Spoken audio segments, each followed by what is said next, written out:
கேக்குதா? ஏதோ கேக்குது. கேட்கலையா?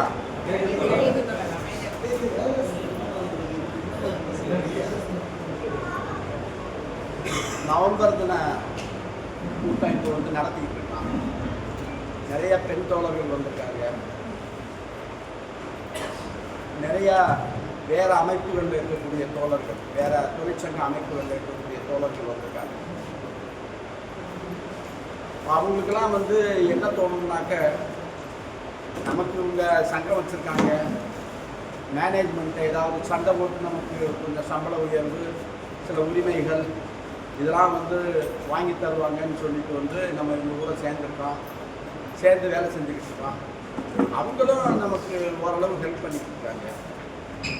அதை நம்ம புரிஞ்சுக்கிட முடியும். ஆனால் நவம்பர் தினம்னு ஒன்றை வந்து கொண்டு வர்றாங்க. இதுக்கு நமக்கு என்ன சம்பந்தம்? அதாவது இவங்க சங்கங்களில் வந்து இருந்தாக்க இந்த மாதிரி சிலருக்கு கூப்பிட்டாங்க கட்டாயம் போயாகணும் போல இருக்கு. அது என்ன அப்படின்னு சொல்லிட்டு வந்து ஒரு புரியாத விதத்தில் தான் வந்து மெஜாரிட்டி பேர் இருப்பாங்கன்னு சொல்லிட்டு வந்து நான் நினைக்கிறேன். ஏன்னா நவம்பர் தினத்தினுடைய முக்கியத்துவத்தை உணர்ந்த தோழர்கள் வந்து மிக குறைந்த சதவீதத்தில் தான் இருப்பாங்க. அதை முழுமையாக உள்வாங்கிட்டு அதுக்காக வந்துட்டோம். ஆக அப்படிப்பட்ட சூழ்நிலையில் நம்ம வந்து இந்த நவம்பர் தினம் ஏன் தேவைன்னு இந்த மனநிலையில் இருக்கிறவங்களுக்கும் வந்து கொஞ்சம் தெளிவுபடுத்துறது மாதிரி பேசினாக்க அது பிரயோஜனமாக இருக்குன்னு சொல்லிட்டு வந்து நான் நினைக்கிறேன். இப்போ நீங்கள் தொழிற்சங்கத்தில் இருக்கீங்க. அந்த தொழிற்சங்கத்தில் ஏன் இருக்கோம்? நம்ம ஒரு துறையில் வேலை செய்யணும். நம்ம ஒரு துறையில் வேலை செய்யும் போது அது வந்து என்னன்னாக்க இன்னைக்கு இருக்கிற பிரச்சனையே, நம்ம செய்கிற வேலை நிரந்தரமான வேலை. ஆனால் அவன் நம்மளை கான்ட்ராக்டில் வச்சுருக்கான். நமக்கு அதாவது எதுக்காக வச்சுருக்கான்? அப்படி இருந்தால் தான் சம்பளத்தை குறைச்சி கொடுக்க முடியும்னு வச்சுருக்கான். அது மாத்திரம் இல்லை, சம்பளத்தை நமக்கு குறைச்சி கொடுக்கறதுனால அதில் மீதமாகிற அமௌண்ட் எல்லாமே வந்து அரசாங்கத்தினுடைய கருவூலத்திலே இருந்து மக்களினுடைய பிற சேவைகளுக்கு அது பயன்பட்டுச்சுனாக்க அதை கூட ஒரு வகையில் புரிஞ்சுக்கணும். வெட்டியா போகலைன்னு எதுக்காக ஒப்பந்தம் கொடுக்குறேன்னு சொல்லி சொன்னாக்க, ஒப்பந்த அடிப்படையில் அந்த வேலையை கொடுத்து ஒப்பந்ததாரர், அரசு நிர்வாகத்தில் இருக்கிறவன், அரசியல்வாதி 3 பேரும் வந்து சம்பாதிக்கிறாங்க. 3 பேரும் அதில் சம்பாதிக்கிறாங்க. இப்போ குறிப்பாக வந்து ஹாஸ்பிட்டல் ஒர்க்கர்ஸ் எடுத்துக்கிறோம். இப்போ ஹாஸ்பிட்டல் ஒர்க்கர்ஸுக்கு வந்து கலெக்டர் நிர்ணயித்த சம்பளம் 800 ரூபா.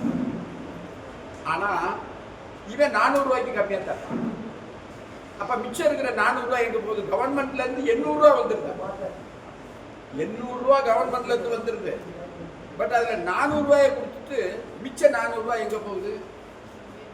அரசு நிர்வாகத்தில் இருக்கிறவன், ஒப்பந்ததாரர், அரசியல்வாதி, இவன் 3 பேரா அதை பங்கு போட்டு எடுக்கிறான்.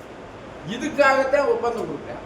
அப்போ ஒரு பக்கம் வந்து செலவை குறைக்கிறதுக்கு வந்து நான் ஏற்பாடு பண்ணுறேன்னு சொல்லிட்டு அதில் பாதியை திருடுறதுக்காக அவன் வந்து பண்ணிக்கிறேன். ஆக இப்படி பண்ணும்போது இந்த கொடுமையை நம்ம வந்து எப்படி கண் முன்னாடி பார்த்துக்கிட்டு நம்ம வந்து எப்படி இதை கண்டுக்கிறாம இருக்கிறது?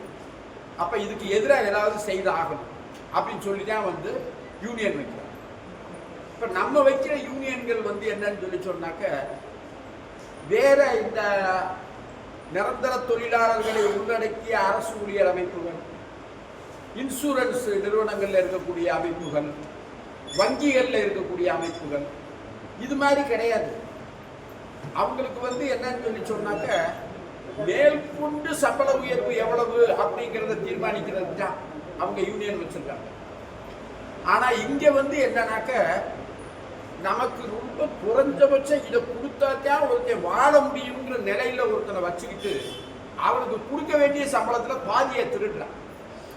அதனால வந்து நமக்கு சங்கம்ங்கிறது வந்து ரொம்ப அவசியமாக இருக்கு. 2வது ஒன்று என்னன்னு சொல்லி சொன்னாக்க, அந்த துறைகளில் வந்து இப்போ சங்கம் வச்சு நம்மளை மாதிரி வந்து போராடிக்கிட்டே வந்து நம்ம இருந்தோம்னு வச்சுக்கோங்க, அவன் வந்து என்ன பண்ணுவான்? போராட்டத்துக்கு கூப்பிட்டோம்னாலே அங்கே இருக்கிற தொழிலாளி என்ன யோசிப்பான்? நம்ம போராட்டத்துக்கு போய் வேலையை விட்டு நீக்கிட்டான்னு சொல்லி சொன்னால் இந்த சம்பளத்தை திருப்பி நம்மளால் வாங்க முடியாது. அதனால வந்து ஏன்னா வெளியில இருக்கக்கூடிய வேலை சந்தையில எக்கச்சக்கமான பேர் தயாரா இருக்கான் வேலைக்கு வர்றது. அதனால வந்து நம்ம பேசாம வந்து ஏதாவது அரட்டல் ஊட்டல் பண்ணி ஏதாவது வாங்கி கொடுக்க முடிஞ்சாக்க வாங்கி கொடுங்க. இந்த நேரடியாக அவனுக்கு முன்னாடி எங்களை கொண்டு போய் நிறுத்தி எங்களுடைய வேலையை காலி பண்ணி விட்டுறாதீங்க. விட்டாக்க நாங்கள் வந்து அதுக்கு பின்னாடி அந்த சம்பளம் வாங்க முடியாது அப்படிங்கிற மனநிலையில் இருக்காங்க. அதனால அவங்கள வச்சு போராட முடியாது. போராட முடியாத தொழிற்சங்கத்துக்கும் புரோக்கர் ஆபீஸுக்கும் வித்தியாசம். தொழிற்சங்கம்ங்கிறது வந்து போராடி உரிமைகளை வாங்கக்கூடிய அமைப்பு தானே தவிர பேச்சுவார்த்தை நடத்தி இது மாதிரிலாம் இல்லை. பேச்சுவார்த்தைங்கிறது வந்து என்ன, 10க்கு 5 பாதகம் இல்லாமல் சரி 400 ரூபாயை திருடுறியா அது ஒரு 50 ரூபாயை சேர்த்து கொடு அப்படின்னு சொல்லிட்டு வந்து வாங்க. அது புரோக்கர் பேசுறது தானே. அவன் வந்து என்ன சொல்லுவேன், 25 ரூபாயை நான் சேர்த்து தர்றேன், 25 ரூபாயை உனக்கு வேணா தர்றேன், பேசுகிற சங்க தலைவர்களுக்கு தர்றேன் 25 ரூபாயை அப்படின்னு சொல்லிட்டு நான் சும்மா சொல்லலை, இப்படி சொல்லுவாங்க. ஏன்னா எந்த திருடுறவனும் திருட்டுக்கு வந்து அதை தட்டி கேட்கிறவனை உடந்தே ஆக்கிட்டான்னு சொல்லி சொன்னாக்க அவன் தைரியமா திருடுறான். ஏன்னா அவன் பங்காளி ஆகிட்டான், திருட்டுல வந்து கூட்டாளி ஆகிட்டான். ஆக அப்படிதான் வந்து இருக்கான். அப்ப இந்த பிரச்சனைக்காக அங்க வந்து நம்ம தொழிற்சங்கம். இப்ப அதை தாண்டி நமக்கு வாழ்க்கை பிரச்சனைகள், ஏராளமான வாழ்க்கை பிரச்சனைகள். வாழ்க்கை பிரச்சனைகள்னு சொல்லி சொன்னாக்க இப்ப வரும்போது ஒரு தோழத்தை கேட்டேன், ரொம்ப சமீபத்தில் திருமணமான தோழர், எப்படி காம்ரேட் இருக்கு கல்யாண வாழ்க்கை? ஏதோ இருக்கு காம்ரேட், ஏதோ இருக்கு அப்படின்னு சொல்லிட்டு வந்து சொல்றாங்க. அது மாதிரி வந்து பரவாயில்ல பார்த்தோம்னாக்க கல்யாணம் பண்ணவங்க எல்லாத்தையுமே கேட்டோம்னாக்க சம்சாரம் சாகரம் துக்கம். கல்யாணம்னு பண்ணா கடல் அளவு துக்கம்னு அர்த்தம் அப்படின்னு சொல்லிட்டு சொல்றாங்க. இங்க சொல்றாங்க அமெரிக்கா மாதிரி நாடுகள்ல கல்யாணம் பண்றதையே விட்டுட்டாங்க. கல்யாணம்ங்கிற நிறுவனமே அழிஞ்சு போச்சு. அவங்க விரும்பினாக்க 2 பேரும் சேர்ந்து வாழ்வாங்க, குழந்தையெல்லாம் பெற்றுக்க மாட்டாங்க. அவங்க விரும்புகிற வரைக்கும் ஒருத்தர் மேல ஒருத்தர் அன்பும் காதலும் இருக்கிற வரைக்கும் வந்து ஒன்னா சேர்ந்து வாழ்வாங்க. அதுக்கு பின்னாடி வந்து அது குறைஞ்சு போச்சு, இல்லாம போச்சு அப்படின்னு சொல்லிட்டு வந்து சொன்னா குட் பை அப்படின்னு சொல்லிட்டு வந்து போய்கிட்டு இருப்பாங்க. இங்க மாதிரி வந்து 1 வருஷம் காத்திருக்கணும் இப்படிலாம் கிடையாது. மேலை நாடுகள்ல இப்படிதான். அதனுடைய விளைவா என்ன ஆகுது, பல கூட்டங்கள்ல சொல்லியிருக்கேன். அங்க வந்து மக்கள் தொகை பெருக்கமே இல்லை. ஜப்பான்லாம் ஒரு நாளைக்கு வந்து அழிஞ்சு போகும்னு சொல்றாங்க. ஜப்பான்ல வந்து ஜப்பானியர்களே இல்லாம போயிடுவாங்க. என்ன நம்ப முடியாத விஷயமா சொல்றாரு அப்படின்னு சொல்லிட்டு. ஏன்னா நம்ம ஊர்ல வந்து என்னன்னாக்க பிள்ளையார் பால் குடிக்குதுன்னு சொன்னாக்க நம்புவோம். இதை இப்படி ஆதாரபூர்வமா சொன்னோம்னாக்க நம்ம வந்து சந்தேகப்படுவோம். ஆக இப்படிப்பட்ட நிலைமை தான் இருந்துக்கிட்டு. ஏன் இப்படிப்பட்ட ஒரு, அதாவது வாழ்க்கையில ஒரு நிரந்தரமான ஒரு பற்று இதெல்லாம் ஏற்படுத்த மாட்டேங்கிறாங்க? ஏன் அதுக்கு தயங்குறாங்க? இப்ப நேற்று நான் போகும்போது வந்து யாரோ ஒருத்தவங்க இறந்துட்டாங்க போல, ஒரு பாட்டு போட்டு கொடுத்தாங்க, படைத்தானே படைத்தானேன்னு ஒரு பாட்டு, பழைய பாட்டு. அதுல குழந்தையாய் இருந்த மனிதன் நெஞ்சில் குழப்பம் ஏதுமில்லை, குடும்பம் குட்டி மனைவி மக்கள் அந்த தொல்லையெல்லாம் எதுவும் இல்லை அப்படின்னு சொல்லிட்டு சொல்றாங்க பாருங்க. அப்ப உண்மையிலே வந்து குழந்தை குட்டி மனைவி மக்கள்லாம் தொல்லையா தொல்லையா தொல்லையா இருக்கு? எதனால இருக்கு? எதனால இருக்கு? அதாவது அவங்களுடைய வாழ்க்கைக்கு தேவையான ஒரு வருமானத்தை நம்ம கொடுக்க முடியும், அவங்க இடத்துல நம்ம கொடுக்க முடியும். 2 பேர் வேலை செஞ்சாலும் அந்த வருமானம் வரல. அப்படி இருக்கும்போது வந்து கையை கடிக்குது. ஒவ்வொரு சமயமும் வந்து நம்ம பட்ஜெட்ல வந்து துண்டு விழுகுது.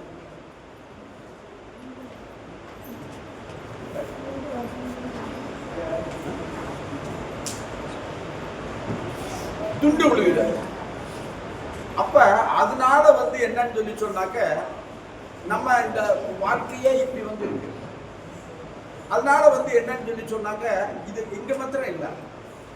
ஒரு எழுத்தாளர் அவர் என்ன எழுதுறாருனாக்க, டிராஜிக் சென்ஸ் ஆஃப் லைஃப்னு எழுதுறாரு. ஒரு துன்பியல் சார்ந்த ஒரு கருத்தை தான் வாழ்க்கையை பற்றி, மனித வாழ்க்கையை பற்றி சொல்ல முடியும். மனுஷ வாழ்க்கையில சந்தோஷமா சொல்றதுக்கு எதுவுமே இல்லை அப்படின்னு சொல்லிட்டு வந்து சொல்றாங்க. இது ஏன் ஏற்பட்டுச்சு? உண்மையிலே மனுஷ வாழ்க்கை வந்து துக்ககரமானது. இப்ப சரி, எதுல நமக்கு துக்கம் இருக்கு? போதுமான வருமானம் இருந்தாக்க நம்ம சந்தோஷமா இருக்கணும், இருக்கத்தானே செய்வோம். அதுக்கு அடுத்து வந்து என்னன்னாக்க, நம்ம பிள்ளைகளை கரெக்டா செட்டில் பண்ண முடிஞ்சுன்னு சொல்லி சொன்னாக்க நம்ம சந்தோஷமா தானே இருப்போம். இன்னைக்கு பார்த்த வேலை என்னைக்கு நீடிக்கும்? அதுக்கு அடுத்து விலைவாசி எவ்வளவு கூடுதோ அந்த அளவுக்கு வந்து நமக்கு சம்பளம் கிடைக்கும். அப்படிங்கிறது மாதிரி ஒரு நிலைமை இருந்தாக்க நம்ம சந்தோஷமா இல்லாம அழுது வடிச்சுக்கிட்டு இருக்கோமா? அழுது வடிச்சுக்கிட்டு போறோம். ஆக இப்படியெல்லாம் வந்து இருந்துச்சுன்னு சொல்லி சொன்னாக்க நம்ம சந்தோஷமா தான் இருப்போம். இப்ப பல சமயங்கள்ல கோர்ட்ல வந்து என்ன சொல்றாங்க, பிள்ளைங்களுக்கு வந்து இந்த மாதிரி பெற்றவங்களை கவனிக்காம பிள்ளைங்க இருக்கிறது வந்து ஒரு குற்றம். அதுக்கு வந்து தண்டனை எல்லாம் கொடுக்குறாங்க. இன்னைக்கு நீங்க நல்லா யோசிச்சு பார்த்தீங்கன்னு சொல்லி சொன்னாங்க, எல்லா இடத்துலையும் தரமட்டமா சம்பளம் குறைஞ்சு போச்சு. 40 வயசுக்கு மேல இருந்தாக்க வந்து வேலைக்கு எடுக்க மாட்டேங்கிறாங்க. ஏன்னா நிறைய பேர் வந்து திடகாத்திரமா அந்த வேலைகளை செய்யறதுக்கு வந்து வந்துகிட்டு இருக்காங்க. அப்படி ஆளுங்க வந்துகிட்டு இருக்கக்கூடிய சூழ்நிலையில இந்த மாதிரி வந்து வயசாகி வேலை செய்ய முடியாத நிலையில இருக்கிறவங்களை வச்சு நம்ம என்ன செய்யறது? அதனால எனக்கு ஆள் நிறைய இருக்கேன், நீ வேணாம்ப்பா அப்படின்னு சொல்லிட்டு வந்து சொல்றாங்க. அது மாதிரி ஒரு கண்டிஷன் வந்து வருது.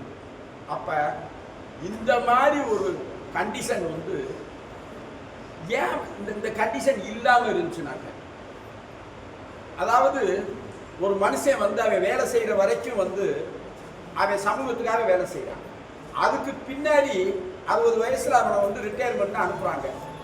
60 வயசுல ரிட்டையர்மெண்ட் சொல்லிட்டு வந்து அவனை அனுப்புனாக்க, அதுக்கு பின்னாடி வந்து சமூகத்துக்காக வேலை செஞ்சவன் பசியிலையும் பட்டியலையும் கிடக்கக்கூடாதுங்கிறதுக்காக பென்ஷன் திட்டம்லாம் வந்து கொண்டு வந்திருக்காங்க.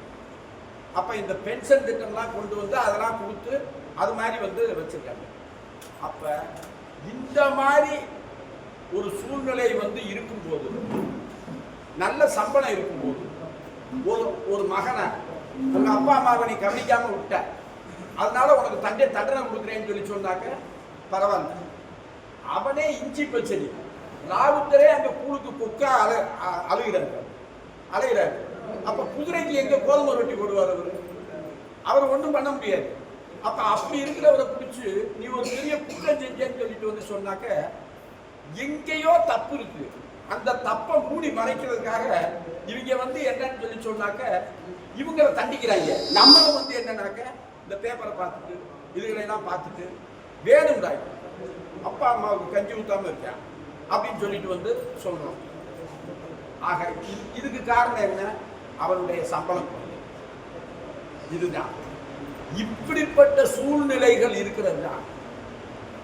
எப்படி இருந்தாலும் வந்து சரி, நல்லாவே நல்ல சம்பளம் வாங்குறவரே ஒருத்தர் இருக்காரு, முழு சம்பளம் வாங்குறாரு, அரசு ஊழியராக. அவருக்கு கவலை இல்லாம இருக்குமா? நம்ம வாழ்ந்த வாழ்க்கையை நம்ம மகன் வாழ முடியுமா? ஏன்னா இப்ப எல்லாம் 11 மாசம் வேலைன்னு கொண்டு வந்துட்டான். அப்ப 11 மாசம் வேலை வந்துருச்சுன்னு சொல்லி சொன்னாக்க 11 மாசம் வேலை தானே. அப்ப அவன் கஷ்டப்படுவானே. நம்ம சம்பாதிச்சு அவனை நல்லா வச்சிருந்துட்டான், அவன் இனிமே வந்து கஷ்டப்படுவானே அப்படின்னா அதை நினைச்சு கவலை. அதனால இப்ப நீங்க பாத்தீங்கன்னு சொல்லி சொன்னாக்க +2 முடிச்சிருச்சுனாக்க பிள்ளைங்க என்ன வேலை கிடைக்கும் அப்படின்னு சொல்லிட்டு வந்து யோசிச்சுக்கிட்டே இருக்கும். என்ன எதை படிச்சாக்க வேலை கிடைக்கும் அப்படின்னு சொல்லிட்டு வந்து யோசிச்சுக்கிட்டே இருக்கும். இதுல சேர்க்கலாமா அதுல சேர்க்கலாமா, ஏராளமான பேர் நம்மகிட்ட வந்து கேட்கறாங்க. நம்ம சொன்னோம்னு சொல்லி சொன்னாக்க 4 வருஷம் அவங்க படிச்சு முடிச்சு வர்றதுக்குள்ள, அவங்க படிச்சு முடிச்சு 4 வருஷம் வர்றதுக்குள்ள சூழ்நிலை மாறி அந்த படிப்பு அர்த்தம் இல்லாம ஒரு சமயம் வந்து இந்த கம்ப்யூட்டர் சயின்ஸ், அதுக்கடுத்து கம்யூனிகேஷன் இன்ஜினியரிங், அதுக்கடுத்து ஒரு பீரியட் வந்து மெக்கானிக்கல் இன்ஜினியரிங், இப்படி மாத்தி மாத்தி வந்துகிட்டே இருக்கு. இப்ப வந்து எதுவுமே இல்லை. நீங்க வந்து எல்லாத்துக்குமே தயாரா இருங்க. அப்படி இருந்தாக்க கொடுக்குற சம்பளத்துக்கு வேலைக்கு போறதுக்கு தயாரா இருந்தீங்கன்னாக்க நீங்க வேலைக்கு போக முடியும். இல்லாட்டி வந்து சாப்பாடு விநியோகம் பண்ற வேலைக்குனாச்சும் நீங்க போறதுக்கு தயாரா இருக்கு. இப்படிங்கிறது மாதிரி இருக்காங்க. பிள்ளைங்களை 4 வருஷம் 5 வருஷம் படிக்க வச்சுட்டு அதுக்கு பின்னாடி இந்த வேலை செய்யறத பார்த்துக்கிட்டு இருக்கும்போது வந்து அப்பா அம்மா ரத்த கண்ணீர் வடிப்பாங்க. அது அவங்களுக்கு சோகத்தை தருமா இல்லை? அப்ப இந்த இந்த பிரச்சனைகள் எல்லாம் எங்க இருக்கு? சமூக அமைப்புல இருக்கு. சமூக அமைப்புல இருக்கு. இப்ப நம்ம போட்டுக்கிறதுங்கிறது வந்து நம்ம வேலை பார்க்கிற அந்த துறை சார்ந்த நம்ம பிரச்சனைகளுக்காக நம்ம தொழிற்சங்கம் நடத்துறோம். ஆனா வாழ்க்கையில இருக்கக்கூடிய பிரச்சனைகளுக்காக அதுக்கு தீர்வு இருக்கான்னு சொல்லிட்டு வந்து நம்ம யோசிக்க வேண்டாமா?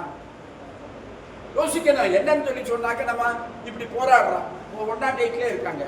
108 வந்து மற்ற எல்லா மாநிலத்திலையும் இருக்கிறத விட வந்து நம்ம போராடி ஓரளவுக்கு வந்து ஊதியம் அவங்க வந்து வாங்கிக்கிட்டு இருக்காங்க. அப்படி வாங்கிக்கிட்டு இருந்தாலும் அவங்க பிரச்சனைகள் எல்லாம் தீர்ந்துருச்சா? ஏன்னா இன்னைக்கு பல கஷ்டங்கள் வந்துருச்சு. கல்வி வந்து ரொம்ப எக்ஸ்பென்சிவா ஆயிடுச்சு. கல்விங்கிறதுக்கு வந்து நிறைய ஒதுக்க வேண்டியிருக்கு. பள்ளி கல்வியிலிருந்து கல்லூரி கல்வி வரைக்கும் பிரைவேட்ல சேர்க்க வேண்டியதா இருக்கு. ஆக இப்படிப்பட்ட பிரச்சனைகள். அப்ப இந்த மாதிரிலாம் வந்து இருக்கிறதுக்கு காரணம் என்ன? நம்ம இருக்கக்கூடிய அமைப்பு. இந்த அமைப்பு முதலாளித்துவ அமைப்பு. முதலாளித்துவ அமைப்புனாக்க வந்து என்ன?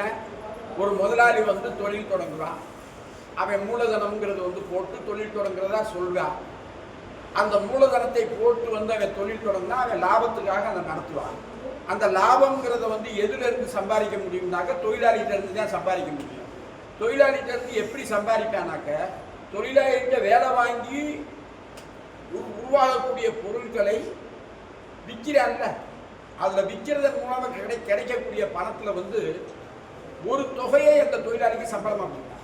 அந்த தொகை வந்து என்ன? மறுநாள் அவன் வந்து வேலை செய்யறதுக்கு அவன் வர முடியணும். அதுக்கான தெம்பும் திராணியும் இருக்கணும். உயிர் வந்து உடம்புல ஒட்டிக்கிட்டு இருக்கணும். அப்படி வரணும். அந்த சம்பளம் கொடுத்தாக்க போதும். ஏன் அப்படி போதும்? ஏன் அப்படி போதும்? நிறைய பேர் இருக்கிறானே. சந்தையில வந்து தக்காளி பழம் நிறைய இருந்துச்சுன்னு சொல்லி சொன்னாக்க அதோட விலை குறைஞ்சு போகும்ல. மார்க்கெட்டுக்கு தக்காளி பழத்துடைய வரவு வந்து கூட இருந்துச்சுனாக்க விலை குறைஞ்சு போகும். அதே மாதிரிதான் வந்து இந்த அமைப்புல தொழிலாளி உழைப்பு திறனினுடைய வரத்து வந்து ரொம்ப அதிகமா இருக்குன்னு வச்சுக்கோங்க. அப்ப அதுக்கு விலை குறைஞ்சு போகும். அதோட விலைதான் சம்பளம். அதோட விலைதான் சம்பளம். அப்ப இப்படிப்பட்ட ஒரு நிலை. ஆக இந்த நிலையை மாற்ற முடியுமா? இந்த நிலை எப்ப தோன்றுச்சு? இந்த நிலை வந்து சமூகத்துல வந்து சொத்து உள்ளவன் சொத்து இல்லாதவன் அப்படிங்கிற ஒரு நிலைமை உருவானதுல இருந்து தொடங்குச்சு. பல்லாயிரக்கணக்கான ஆண்டுகளுக்கு முன்னாடி. அதுக்கு முன்னாடி வந்து என்னன்னு சொல்லி சொன்னாக்க அப்படி ஒரு நிலைமை இல்லை. அதாவது தனி சொத்துங்கிறது வந்து கிடையாது. ஆனா அப்ப வந்து அவனுடைய வாழ்க்கை ரொம்ப சிம்பிள். வேட்டையாடணும், வேட்டையாடுறதை வச்சு வந்து சாப்பிடுவான். பழம் கனி இது மாதிரி கிடைக்கிறத சாப்பிடுவான். அது மாதிரி வந்து இயற்கையை அனுமதிச்சாக்க ஒரு இடத்துல இருக்க முடியும். காட்டுல தீ பிடிச்சுனாக்க அங்கிருந்து ஓடி போயிருக்கான், வேற இடத்துக்கு ஓடி போயிருக்கான். ஆக இப்படிப்பட்ட நிலையில இருக்கும்போது வந்து அவனுக்கு அதாவது அன்னைக்கு வந்து போதுமான வருவாய் இல்லை, வாழ்க்கையே போராட்டமா இருந்துச்சு. மிருகங்களோட சண்டை போட்டுதான் வாழ வேண்டியதா இருந்துச்சு. அப்படி இருந்தாலும் அவனை வந்து அடக்கி ஆளுறவேன்னு சொல்லிட்டு வந்து யாரும் கிடையாது. எல்லாரும் ஒரே மாதிரி தான் இருக்காங்க. எல்லாருடைய உற்பத்தியுமே இப்ப ஒரு குழுல இருந்து வந்து அவங்க வேட்டையாடுறாங்கன்னு சொல்லி சொன்னாக்க அதுல இருக்கக்கூடிய எல்லாருக்கும் அதை வந்து பகிர்ந்து கொடுப்பாங்க. அந்த நிலைமை மாறிச்சு.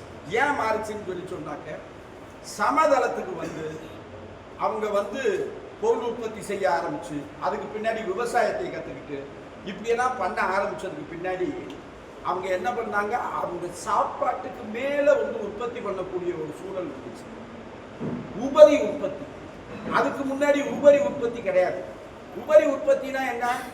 அதாவது கோடை காலம் வரும், இது வரும், குளிர்காலம் வரும், மழைக்காலம் வரும். இப்ப எறும்பெல்லாம் போய் சேர்த்து வைக்கிறது. மழைக்காலத்துல வந்து அதுக்கு உணவு வேணும்னு சேர்த்து வைக்கிறதுல அதே மாதிரி மனுஷன் சேர்த்து வைப்பேன். கொஞ்சம் கூடாம வந்து இது சில இதை சம்பாரிச்சு வச்சானாக்க அதை சேர்த்து வைக்கலாம். அப்படிதான் வந்து இருக்கான். அந்த சொசைட்டியில் இந்த மாதிரி வந்து விவசாயம்லாம் வந்தோன்னா தனி சொத்துங்கிறது வந்து வந்துச்சு. சாட்டியம் பண்ண முடிஞ்சவன் கொஞ்சம் பேர் அவன் வந்து மக்களை ஏமாற்றி சக மனிதன் என்ற ஒட்டுமொத்தமாக சமூகத்துக்கு சொந்தமாக இருந்த இயற்கையினுடைய பல வளங்களை வந்து தனதாக்கி கொண்டு இப்படி வந்து ஆரம்பிச்சு. இப்படி ஆரம்பிக்கிறது அன்னைக்கு தேவையாக இருந்துச்சு. என்னன்னு சொல்லி சொன்னாக்க அந்த பழைய முறையில் வேட்டையாடிக்கிட்டே தெரிய முடியல. அது அந்த கூடுதலாக அவன் சாப்பாட்டுக்கு இப்படி சம்பாதிக்கணும்னு சொல்லி சொன்னோன்னே இந்த சூழ்நிலைங்கிறது வந்து வந்துச்சு. அன்னைக்கு வந்து சொத்து உடையவன் சொத்து இல்லாதவன் இப்படி ஒரு நிலைமை வந்து வந்ததுக்கு பின்னாடி தான் வந்து இந்த அவலங்கள் எல்லாம் தோணுச்சு. சொத்து வச்சிருக்கிறவன் வந்து என்னன்னாக்கா அதை பாதுகாக்கிறதுக்காக பல பொய்களை சொன்னான், பல ஏமாற்றும் நடவடிக்கைகளை மேற்கொண்டான். அதனால வந்து பல பேரை வந்து அவன் வந்து தனக்கு கட்டுப்படுத்தி அடிமையாக்கி அவனை வந்து வேலை செய்ய வச்சான். இந்த மாதிரிலாம் அவன் வந்து சம்பாதிச்சான். அப்போ இருந்துச்சு, அது மாதிரி இருந்துச்சு. அதுக்கு அடுத்து வந்து ஒரு நில உடைமை சமூக அமைப்பு, தோழர்கள் பேசுனாங்கல்ல, நில உடைமை சமூக அமைப்பு. இப்போ நந்தனார் காலம் இது மாதிரி நிலத்தோட கட்டுப்பட்டு கிடக்கிறது மனுஷன். அதாவது நந்தனாரை வந்து என்ன சொன்னார் அவங்க, நான் போய் சிதம்பரத்தில் சாமி கும்பிடணும்னு சொல்லி சொன்னாக்க இந்த வயலை பூரா உழுது போட்டு போன்னு சொல்லி சொன்னார். நடக்க முடியாத ஒன்றை வந்து சொன்னார். அவன் அதை எதிர்த்தான். அவனை தீய வச்சு கொளுத்தி விட்டாங்க. தீய வச்சு கொளுத்திட்டு கடவுள் வந்து ஜோதியா அப்படியே வந்து அவனை எடுத்துட்டு போயிட்டாருன்னு கதையை கட்டி விட்டான். அப்படியே ஜோதியா வந்து இது பண்ணிட்டான்னு.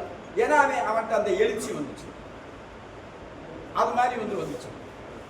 அப்ப அதுக்கு பின்னாடி வந்ததுதான் வந்து இன்னைக்கு இருக்கக்கூடிய இந்த முதலாளி சமூகம். அதாவது சொத்துடைமைங்கிறது வந்து ஒரு குறிப்பிட்ட அளவுக்கு வளர்ச்சி அடைந்து சமூகம் வந்து ரெண்டு செங்குத்தான வர்க்கங்களா பிளவுபட்டுச்சு. அதுக்கு முன்னாடி இருந்தது மாதிரி வந்து பல சமூக பிரிவினைகள் இல்லை. இப்ப செங்குத்தா பிளவுபட்டுச்சு. ஒன்று தொழிலாளி இல்லாட்டி முதலாளி. வேற இந்த சின்ன உற்பத்தி பண்றவன் விவசாயம் பண்றவன் இது மாதிரி இருக்கிறவெல்லாம் வந்து அதுவும் நவீனமயமாகி தொழிற்சாலை மாதிரி ஆகும்போது எல்லாருமே தொழிலாளியாவே ஆனாங்க. அப்ப அந்த மாதிரி ஒரு சூழ்நிலை வந்துச்சு. அந்த சூழ்நிலை வரும்போது வந்து என்னன்னாக்க அதாவது மக்களினுடைய வாழ்க்கை அப்படிதான் தாங்க முடியாததாச்சு. என்னன்னா அமெரிக்காவை கண்டுபிடிச்சிட்டான், இந்தியாவுக்கு கடல் வழி கண்டுபிடிச்சிட்டான். இந்த நாடுகள்ல எல்லாம் பழைய உற்பத்தி முறை இருக்கு. அமெரிக்காவில் வந்து முழு கண்டமே அவனுக்கு வந்து ஓப்பனா இருக்கு. அப்ப எல்லா பக்கமும் கொண்டு போய் வந்து விற்கலாம், உற்பத்தி பண்ணலாம். இது மாதிரி வந்து இருக்கு சூழ்நிலை. அப்படி இருக்கும்போது 18 மணி நேரம் வேலை பண்ணணும் தொழிலாளி. 18 மணி நேரம். ஏன்னா யாரும் கேட்க மாட்டாங்க. அப்ப அப்படி வேலை வாங்குறதுக்கு வந்து தொழிலாளி வேணும்ல. தொழிலாளியை எங்க இருந்து கொண்டு வருது? அந்த நிலப்பிரபுத்துவ அமைப்புல பண்ணை அடிமையா நந்தனார் மாதிரி இருந்தவங்களை தான் கொண்டு வந்தான். அப்படி கொண்டு வர்றதுக்கு வந்து என்ன செஞ்சானா, கொஞ்சம் பேர் வந்து போதுமான எண்ணிக்கையில் ஆள் வராம கொஞ்சம் குண்டு குறுக்க நிலத்தை வச்சுக்கிட்டு மாதா கோயில் நிலங்களை உழுதுகிட்டு இந்த மாதிரிலாம் வந்து இருந்தவங்களை வந்து இவங்கிட்ட நிலம் இருக்கிற வரைக்கும் நமக்கு ஃபேக்டரியில வேலை செய்யறதுக்கு வரமாட்டான். அதனால அந்த நிலத்தை பூரா பிடுங்குன்னு சொல்றோம். சட்டம் போட்டா சட்டம் போடாம தாட்டியம் பண்ணியும் பிடுங்கினான். இது வந்து இதுக்கு பேர் வந்து பிரிமிட்டிவ் அக்குமுலேஷன் பேரு. ஆரம்ப நிலையில மூலதன திரட்சிக்காக முதலாளி வர்க்கம் மேற்கொண்ட கொலைகார நடவடிக்கைகள், கொள்ளை அடிக்கிறது மாதிரி நடவடிக்கைகள் இப்படியெல்லாம் கொண்டு வந்தார். இந்த முதலாளித்துவத்தினுடைய வளர்ச்சியை நம்ம மோந்து பார்க்க முடிஞ்சுனாக்கா ரத்தவாடை எக்கச்சக்கமான பேரை கொண்டு அவங்க வாழ்க்கையை அழிச்சு துவம்சம் பண்ணி அப்படிதான் இதை வந்து கொண்டு வந்தான். இப்படி கொண்டு வந்ததுக்கு பின்னாடி அவன் நோய் நொடியில் அழிகிறான், இது மாதிரிலாம் அழிகிறான். அழியும் போது அதுக்கு வந்து தீர்வு என்ன? இப்படி இருக்கிறவனுக்கு தீர்வு என்ன? தொழிலாளர் பிரச்சனைக்குன்னு சொல்லிட்டு வந்து தொழிற்சங்கத்தில் இருக்கக்கூடிய அந்த பிரச்சனைக்கு தீர்வு காண்றதுக்கு பார்க்கல. முதல்ல இவனை வந்து மனுஷனை மாதிரி வந்து வாழ வைக்கிறதுக்கு வந்து என்ன செய்யறது அப்படின்னு சொல்லிட்டு வந்து யோசிச்சாங்க. நல்ல மனசுடையவங்க பல பேர் வந்து யோசிச்சாங்க.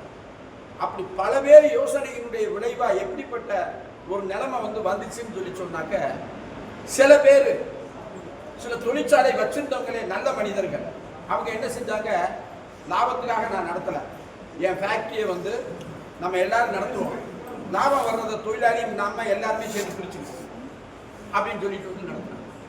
ஆனா அது நீடிக்கல. ஒரு பக்கம் இந்த தனியார் உற்பத்தி அது பாட்டுக்கு தாய் தோங்கிக்கிட்டு இருக்கு. ஒரு ஆள் மாத்திரம் இப்படி செஞ்சாருன்னு சொல்லி சொன்னாக்க அவரு ஒரு தொழிற்சாலைக்கு மறு தொழிற்சாலை கட்ட முடியாது.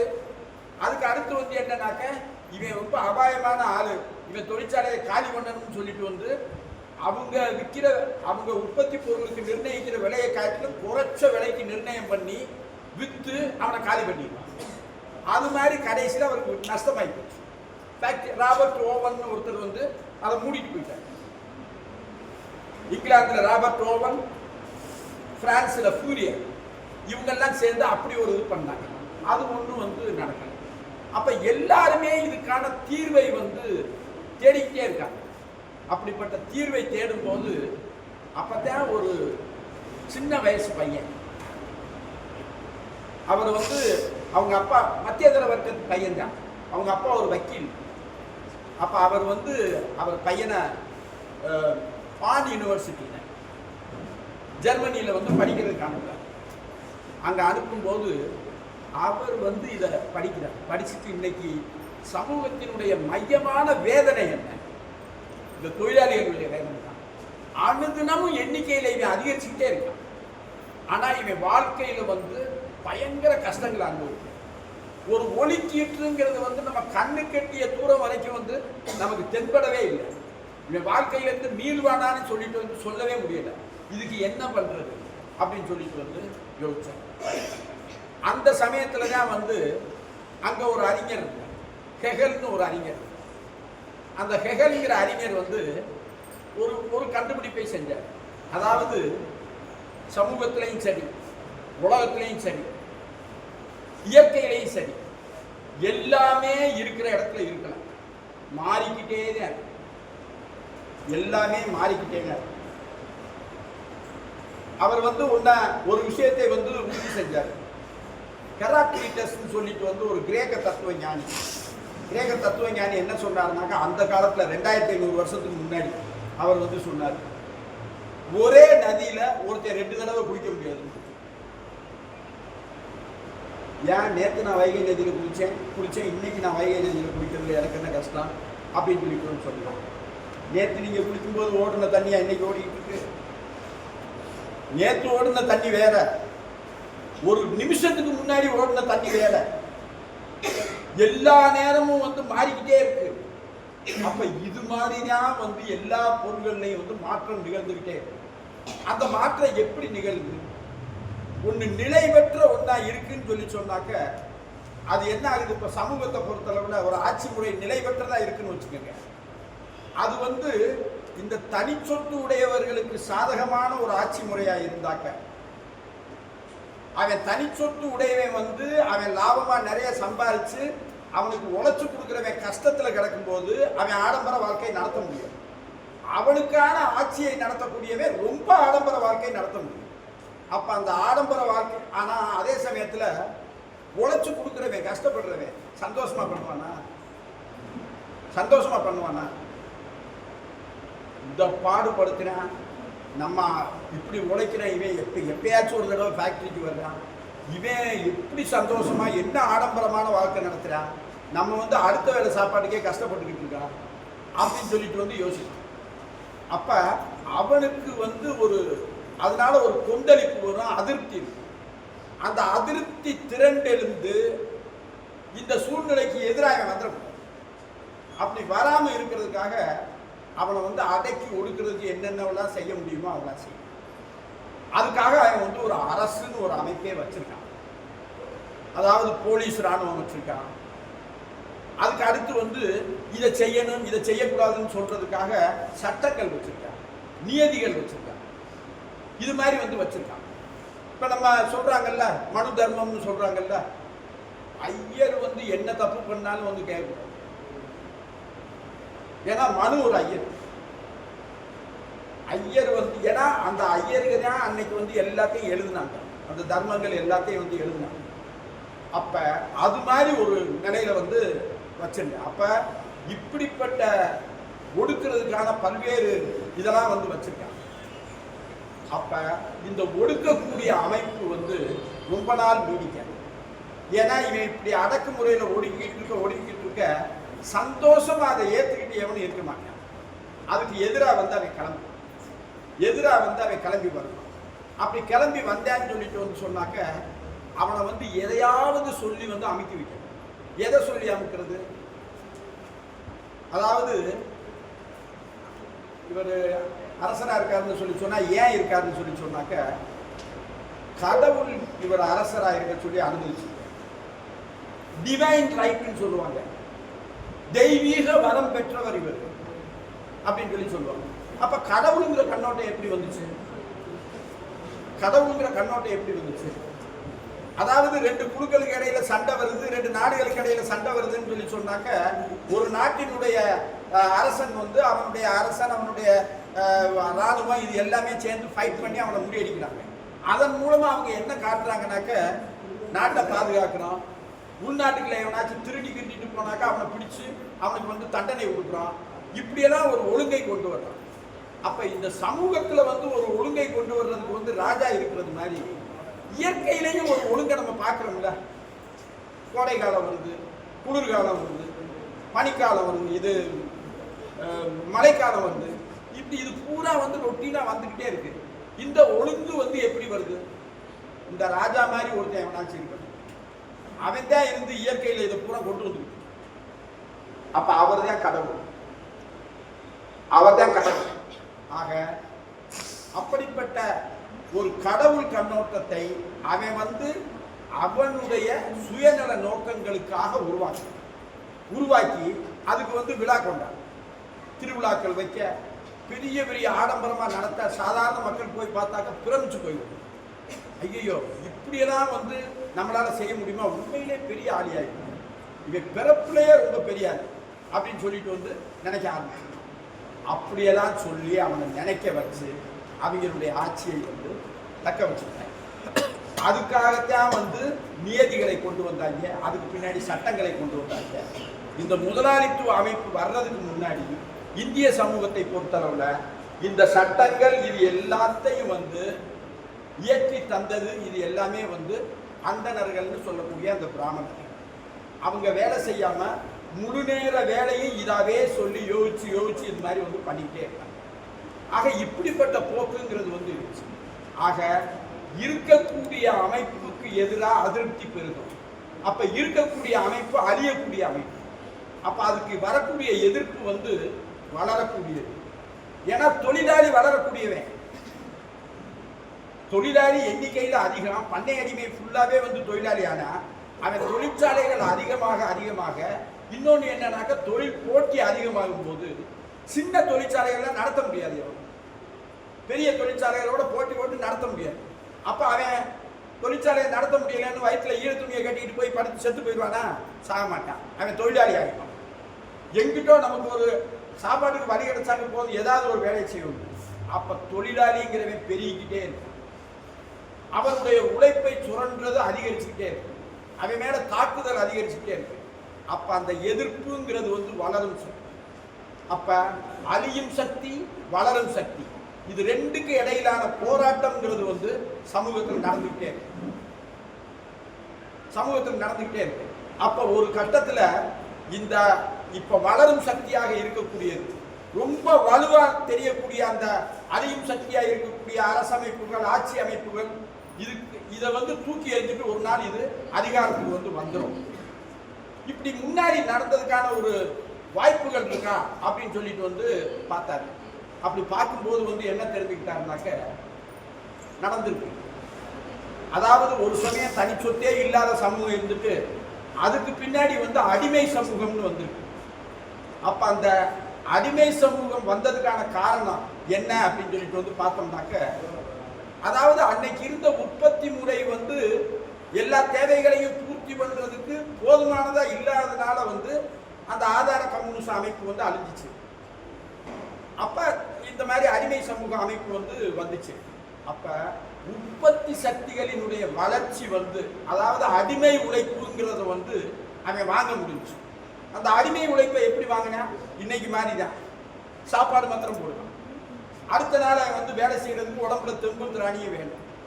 அது மாதிரி வந்து அவனுக்கு அந்த சம்பளம் மாத்திரம் கொடுத்தான்.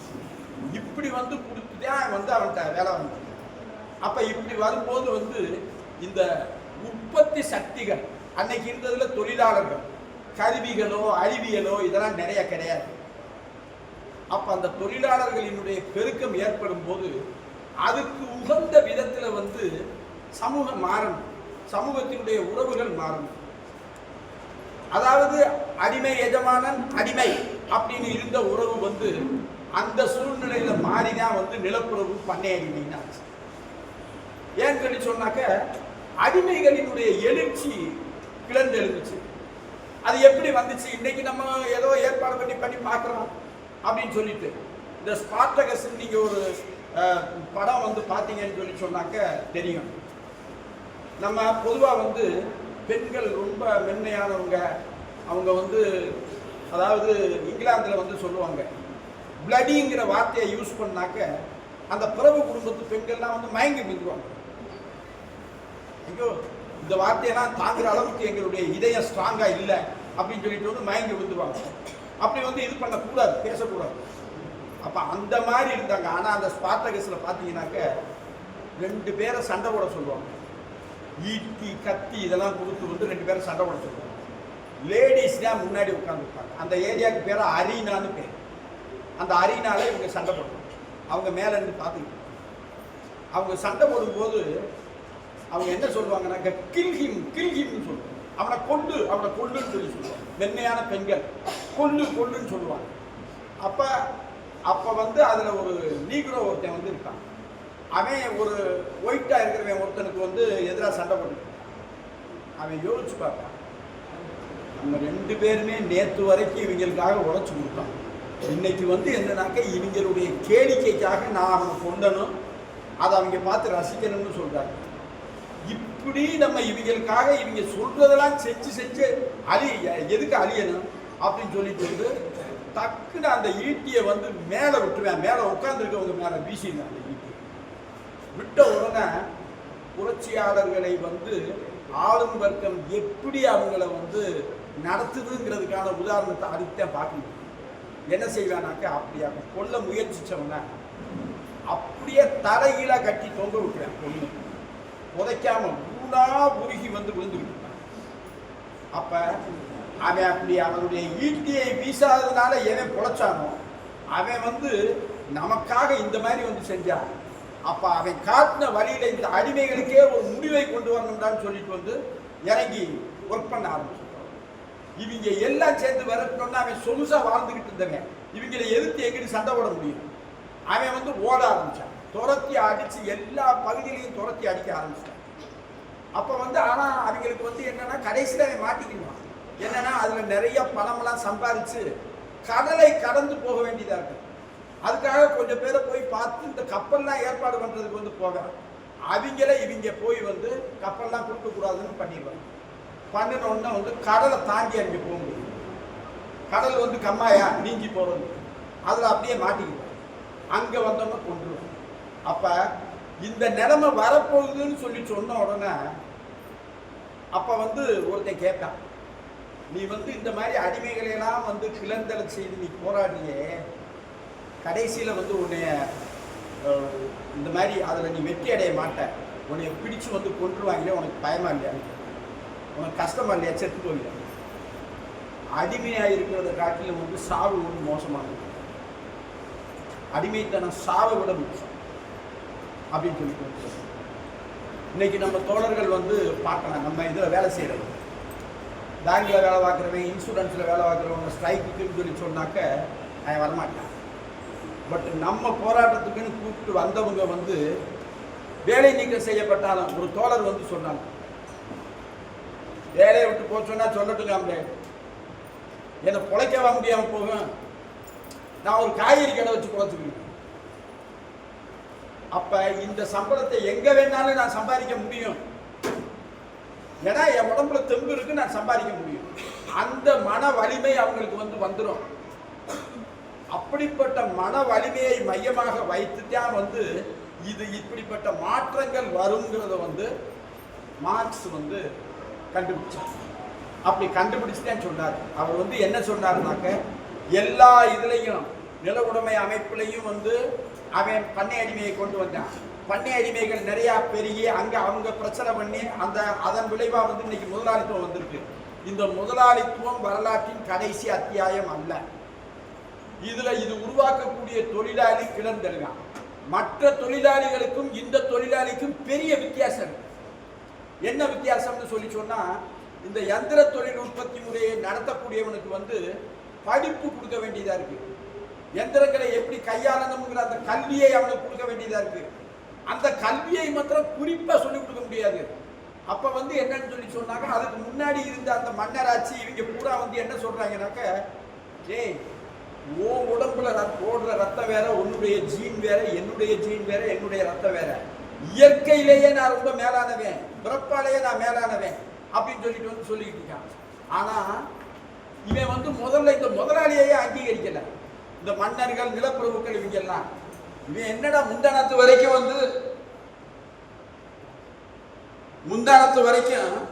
இவன் வந்து நகர்ப்புறத்துல பண்ணை அடிமையா இருந்த, கிராமப்புறத்துல பண்ணை அடிமையா இருந்தவன் வந்து விவசாயத்தை பார்த்துக்கிட்டு இருந்தான்.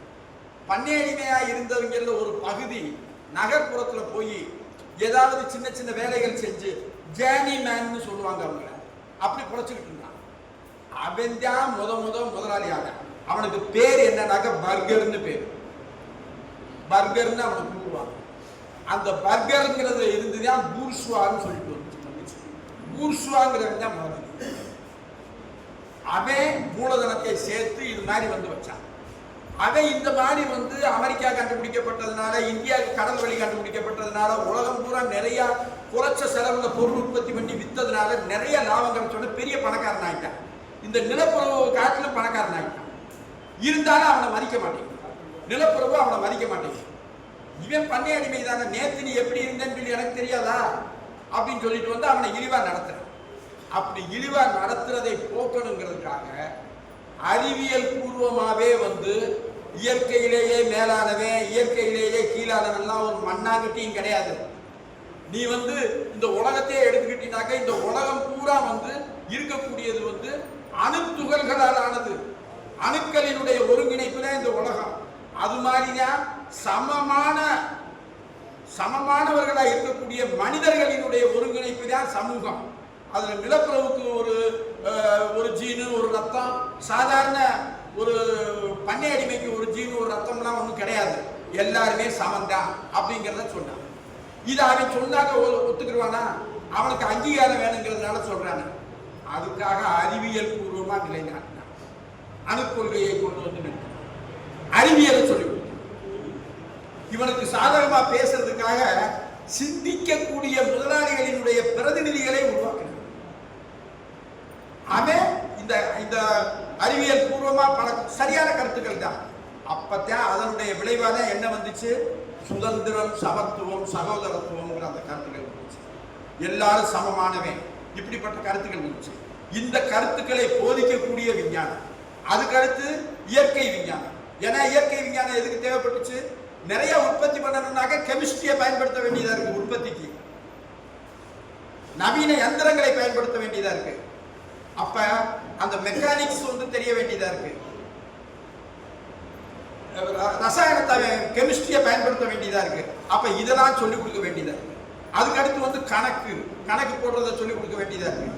கடல்ல வேலை செய்யணும்னு சொல்லிட்டு வந்து சொன்னாக்க அது சம்பந்தமான நிறைய கல்வி இதெல்லாம் வந்து சொல்லிக் கொடுக்க வேண்டியது. இதெல்லாம் வந்து ஒருத்தனைக்கும் கூப்பிட்டு சொல்ல முடியாது. யூனிவர்சல் எஜுகேஷன் அப்பதான் கொண்டு வரலாம். எல்லாருக்கும் கல்வி, குறைந்தபட்சம் இந்த விஷயங்கள் தெரிஞ்சுக்கணும் அப்படின்னு சொல்லிட்டு வந்து கொண்டு வரலாம். அப்படி கொண்டு வந்தோம்னா இந்த விஷயமெல்லாம் தெரிஞ்சவே தொழிலாளி. இவன் பண்ணை அடிமை மாதிரி வந்து ஒன்றும் தெரியாதவே இல்லை. நான் சிதம்பரத்தில் போய் சாமியை கும்பிடணும்னு சொல்லிட்டு வந்து எரிபட்டு செத்தவே கிடையாது. இவன் வந்து என்னன்னு சொல்லி சொன்னாக்க இவனுக்கு தெரியும் நம்ம எவ்வளவு வேலை செய்யறோம், நம்ம செய்யற வேலைக்கு வந்து எவ்வளவு வருமானம் கிடைக்குது, அதுல எவ்வளவு நமக்கு சம்பளமா தர்றான், எவ்வளவு அவன் சம்பாதிக்கிறான், இது எல்லாமே தெரியும். அப்ப அவங்களுக்கு வந்து என்ன சொன்னாருன்னு சொல்லிட்டு வந்து சொன்னாக்க, அதாவது இவன் வந்து என்ன பண்றான்னு சொல்லிட்டு வந்து சொன்னாக்க, இப்ப உற்பத்திங்கிறது வந்து என்னன்னா நில உடைமை காலத்துல வந்து ஒரு ஊருக்குன்னு நடந்துச்சு. நீங்க பாரதி கண்ணம்மா படம் பார்த்துருக்கீங்களா? பார்த்துருப்பீங்க, நிறைய பேர் பார்த்துருப்பீங்க. அந்த பாரதி கண்ணம்மா படத்துல வந்து விஜயகுமார் வந்து மீனா இறந்ததுக்கு பின்னாடி இவனை பார்த்திவனா அது தீர விழுந்து இறந்ததுக்கு பின்னாடி ஒவ்வொரு வீட்டிலையா போய் வந்து ஒரு கொள்ளர் வீட்டில் ஒரு இந்த மாதிரி ஒரு நெசவாளி வீட்டில் ஒரு குயவர் வீட்டில் எல்லார் வீட்லையும் போய் நெல் முடைகளை தள்ளி தள்ளி அவங்க எல்லாரும் வந்து என்ன செய்வாங்க, விவசாயிகளுக்கு தேவையான பல பொருட்களை தருவாங்க. கொழுவை கொள்ளும் இவன் தருவான், அதுக்கடுத்து துணி நெய்து வந்து நெசவாளி தருவான், மண் பாத்திரங்கள் செய்து வந்து குயவர் தருவாரு. ஆக அவங்களுக்கு பூரா இவன் கொண்டு போய் வந்து அதெல்லாம் கொடுத்துட்டு வரும். ஆக அப்படிப்பட்ட ஒரு நடைமுறைங்கிறது வந்து அப்ப வந்து இருந்துச்சு.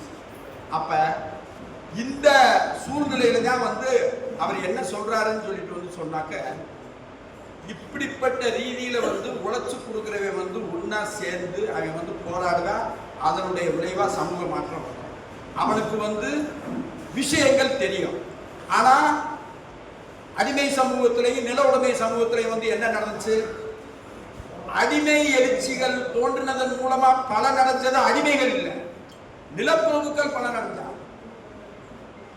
சொத்துடையவே ஒருத்தன் பலன் அடைஞ்சான். அடிமை எஜமானன் சொத்துடையவனா இருந்தவனை தூக்கி எறிஞ்சிட்டு ஒரு நிலப்பிரபுங்கிற சொத்துடையவன் வந்து பலன் அடைஞ்சான். ஆனா அதை சாதிச்சு கொடுத்தது வந்து அடிமைகள். அதே மாதிரி வந்து பண்ணை அடிமைகள் போராடினதன் மூலமா பண்ணை அடிமைகள் ஆட்சி அதிகாரத்துக்கு வரல, முதலாளிகள் ஆட்சி அதிகாரத்துக்கு வரல. ஆனா தொழிலாளி வந்து ஆட்சி அதிகாரத்துக்கு வரணும்னு சொல்லி சொன்னாக்க முதலாளி இல்லாம போயிருக்கான். அப்ப தொழிலாளி தான் ஆட்சி அதிகாரத்துக்கு வரணும். தொழிலாளிங்கிறவன் வந்து ஒருத்தர் ரெண்டு பேரா, எல்லாருமே தொழிலாளி தான். சமூகத்தில் இருக்கிறவன் எல்லாருமே உழைச்சு பிழைக்கிறவன் தான். அப்போ உழைக்கிறவனுடைய அரசா ஆயிடும். உழைக்கிறவனுடைய அரசா அது வந்து ஆட்சின்னு சொல்லி சொன்னாக்க வர்க்கங்களே இல்லாத அரசா போயிடும், தனி சொத்துடமே இல்லாம போயிடும். ஏன்னு சொல்லி சொன்னாக்க, அதாவது இன்னைக்கு உற்பத்திங்கிறது வந்து எதுக்கு நடக்குதுனாக்க சமூகத்துக்கு நடக்குது. நிலவுடைமை காலத்துல வந்து லோக்கல் மார்க்கெட், அந்த ஊருக்கு ஒரு சந்தை இருக்கு, அந்த ஊருக்கு இருக்கக்கூடிய சந்தையை வச்சு அதுக்கு பின்னாடி வந்து போக்குவரத்து வசதிகள்லாம் பெருகிடுச்சு முதலாளித்துவம் வந்ததுக்கு பின்னாடி. ஏன்னு சொல்லி சொன்னாக்க கச்சா பொருளை கொண்டு வரணும், பல இடங்கள்ல இருந்து உற்பத்தி பண்ண பொருளை விற்பனை தளங்களுக்கு கொண்டு போகணும். அப்ப அதுக்கெல்லாம் வந்து அப்படி ஒரு தொடர்புங்கிறத வந்து ஏற்படுத்தாங்க. சந்தை விரிவாக்கம் ஆயிடுச்சு, தேசிய சந்தை ஆயிடுச்சு. தேசிய சந்தை ஆகும்போது வந்து ஒரு முதலாளி உற்பத்தி பண்ற பொருளை வந்து எங்கேயோ இருக்கிற எவனோ யூஸ் பண்றான். அப்ப உற்பத்தி சமூகத்துக்காக நடக்குது, உற்பத்தி சமூகத்துக்காக நடக்குது. அதே சமயத்துல அந்த உற்பத்தியை நடத்தக்கூடிய சாதனங்கள் வந்து தனியாருக்கு சொந்தமானது. அப்படி தனியாருக்கு சொந்தமானதா அந்த சாதனங்கள் இருக்கிறதா பிரச்சனை. ஏன்னு சொல்லி சொன்னா சமூகத்துக்காக உற்பத்தி நடந்துச்சுன்னு சொல்லி சொன்னாக்க உற்பத்தி சாதனங்களும் சமூகத்துக்கு சொந்தமானதா இருக்கு அப்படின்னு சொல்லிட்டு வந்து சொன்னாங்க. இது ரொம்ப ஈஸியானது தானே, சமூகத்துக்கு சொந்தமா ஆக்கிட்டு போக வேண்டியதானே. எப்படி ஆக்குவீங்க? தனியா வச்சிருக்கவன் தருவானா? தனியா வச்சிருக்கவன் தருவானா? அவன் தராது மாத்திரம் இல்ல, இதை எவனும் வந்து பிடிக்கிடக்கூடாது, இதை எவனும் கேள்வி கேட்கக்கூடாதுங்கிறதுக்காக வந்து போலீஸ் ராணுவத்தை வச்சிருக்கான், நீதி அமைப்பை வச்சிருக்கான், ஒரு நிர்வாகத்தை வச்சிருக்கான், இது எல்லாத்தையுமே வச்சிருக்கான். அவன் வந்து ஆயுதம் தரித்தவனா இருக்கான். என் சொத்து கிட்ட நெருங்கினேன்னு சொல்லிட்டு வந்து சொன்னாக்க தொலைச்சிருவேன்னு சொல்லிட்டு வந்து இருக்கான். ஆனா அதே சமயத்துல கோடான கோடி சாதாரண மக்கள் திரண்டு எழுந்து போறான்னா அவன் வந்து ஒன்றும் பண்ண முடியாது. இதை நம்ம சொல்லிக்கிட்டே இருந்தோம். இவங்களுக்கு இது ஒரு ஃபேன்சிஃபுல் ஐடியா, இது மாதிரி இவங்க எப்பயுமே சொல்லிக்கிட்டே இருப்பாங்க. எப்படி நடக்கும்? முந்தா நாளைக்கு முதல் நாள் வந்து பங்களாதேஷில் நடந்துச்சுல, கசிலா நாட்டவருக்கு விட்டு ஓடுனா அவ கையில அன்னைக்கு ராணுவம் இருந்துச்சு, அவ கையில கவர்மெண்ட் இருந்துச்சு, நிர்வாகம் இருந்துச்சு. எந்த ராணுவத்தை அவ வந்து ஆணை பிறப்பித்து இதை செய் அதை செய்யும் சொல்லி சொன்னாலோ அந்த ராணுவத்திட்ட போய் சரணடைஞ்சு என் உயிரை காப்பாத்துன்னு சொல்லிட்டு சொன்னா அவன் ஒரு ராணுவ விமானத்துல ஏற்றி இந்தியாவில் கொண்டு போய். அதே மாதிரி வேற ஒன்று நேபாளத்தில் கொஞ்சம் சின்ன பயல்களா சேர்ந்து இவன் என்னடா வந்து சோசியல் மீடியாவை வந்து இவன் ஒன்றும் வந்து நம்ம பயன்படுத்தக்கூடாது அதுன்னு சொல்றான். ஏன்னா இவன் பிள்ளைய வெளிநாட்டில் வச்சுக்கிட்டு இவங்க அநியாயம் பண்றாங்க, ஆடம்பர வாழ்க்கை நடத்துறாங்க, நம்மளை வந்து இப்படி வேலை இல்லாம நம்ம கஷ்டப்பட்டுக்கிட்டு இருக்கோம். அதனால வந்து நம்ம இதை கண்டுகிட்டு இந்த மாதிரி இவங்க ஆடம்பர வாழ்க்கை நடத்துறாங்கன்னு சோசியல் மீடியாவில் போஸ்டிங் போடுறோம். அதனால இவனுக்கு நறுக்குன்னு குத்துது, அதனாலதான் இவன் வந்து செய்யறான் அப்படின்னு சொல்லிட்டு வந்தா அதுக்கு எதிராக அவன் வந்து ஒரு மாசம் சோசியல் மீடியாவை ஸ்டாப் பண்ணிட்டான். கொந்தளிச்சு தொழிலாளிகள் இளைஞர்கள் எல்லாம் போராடினாங்க. இளைஞர்கள் போராடி அவனுக்கு வந்து இவங்களை ஆட்சியை விட்டு விரட்டணும்லாம் வந்து இல்லை. தெருவில் இறங்கி அவன் வந்து வந்தோன்னா அவன் செஞ்சானா வேற எவன் செஞ்சான்னு தெரியல. பார்லிமெண்ட் பில்டிங்கு தீய வச்சுட்டான், சுப்ரீம் கோர்ட்டுக்கு தீய வச்சுட்டான். நான் இப்போ வந்து சொல்றேன், பார்லிமெண்ட் பில்டிங்க்கு தீய வச்சா கோபம் சார், சுப்ரீம் கோர்ட்டுக்கு ஏன் தீய வச்சா? நம்ம எல்லாரும் போட்டதால நம்பிக்கிட்டு இருக்கான். அவன் நடைமுறை அனுபவத்தில் வந்து உணர்ந்துட்டான். இதுவும் இந்த பார்லிமெண்டோட சேர்ந்தது. இங்கதான் நமக்கு நிறைய மரண சாசனம்லாம் எழுதிட்டு இருக்காங்க. முதலாளிக்கு சாதகமா நிறைய வார்த்தைகளை கண்டுபிடிச்சு எழுதி அது மாதிரி பண்ணிட்டு இருக்காங்க. ஒரு உதாரணத்தை பார்த்தீங்கன்னு சொல்லி சொன்னா, இந்திய கம்யூனிஸ்ட் கட்சி மார்க்சிஸ்டோட தலைவர் பி ராமன் பெரிய தொழிற்சங்கம், கட்டணமா பெரிய தியாகி, ஏராளமான தொழிலாளிகளுக்கு பல்வேறு உரிமைகளை வந்து அவர் பெற்று தந்தவர். பழைய supreme court chief justice Ramana வந்து சொன்னார், அவர் ஒரு காலத்துல வந்து தொழில் தாவா சட்டத்துல ஒரு வரியத்தான் வந்து மாத்தினாங்க. அதுக்கு எதிராக 1.5 மணி நேரம் பேசினார் பார்லிமெண்ட். பி ராமமூர்த்தி இந்தியாவில் தமிழ்நாட்டை சேர்ந்தவர் பேசி அதை வந்து மாத்தினார். இன்னைக்கு என்னன்னாக்க 40 தொழிற்சங்க சட்டத்தை மாற்றி வந்து 4 சட்டமா ஆக்கி இந்த மாதிரி கொண்டு வந்துக்கிட்டு இருக்காங்க. காலம் வச்சது மாதிரி நடந்துகிட்டு இருக்கு. என்னதான் நடக்குது அப்படின்னு சொல்லிட்டு வந்து கேட்டார். ஆக அப்படிப்பட்ட அந்த பி ராமமூர்த்தி வந்து வெள்ளையரை எதிர்த்த போராட்டத்தப்ப வந்து அவர் கைது செஞ்சு அரசை எதிர்த்து நீ வந்து செயல்படுற அப்படின்னு ராஜதுரோக குற்றம் வந்து போட்டார். அப்ப ராஜதுரோக குற்றம்ங்கிறது வந்து வைக்கும்போது அவர் ஆர்கியூ பண்ணது சட்டமே கிடையாது, அவர் அரசியல் தான் பேசினார். இந்த நாட்டில் எங்க தாத்தா பிறந்தார், எங்க அப்பா அம்மா பிறந்தாங்க வளர்ந்தாங்க, நான் பிறந்து வளர்ந்தேன். இப்ப நம்மளை ஆட்சி செஞ்சுக்கிட்டு இருக்கக்கூடிய இந்த வெள்ளைக்காரனுக்கு இதுக்கு என்ன சம்பந்தம்? இவன் இங்க வந்து ஆட்சி செஞ்சுக்கிட்டு இங்க இருக்கக்கூடிய இயற்கை வளங்களை எல்லாமே கொள்ளையடிச்சுக்கிட்டு போய்கிட்டு இருக்கு. இது ஒரு அநியாயம், இது ஒரு அதர்மம். இந்த அதர்மத்தை எதிர்த்து நான் போராடினேன், தப்பே கிடையாது. நான் செஞ்சது சட்ட விரோதமே கிடையாது. இத சட்ட விரோதம்னு சொன்னாக்க கோளாறு சட்டத்தில் இருக்கு, என்கிட்ட இல்லை. அவரே தான் அவருக்காக ஆர்கியூ பண்ணாரு.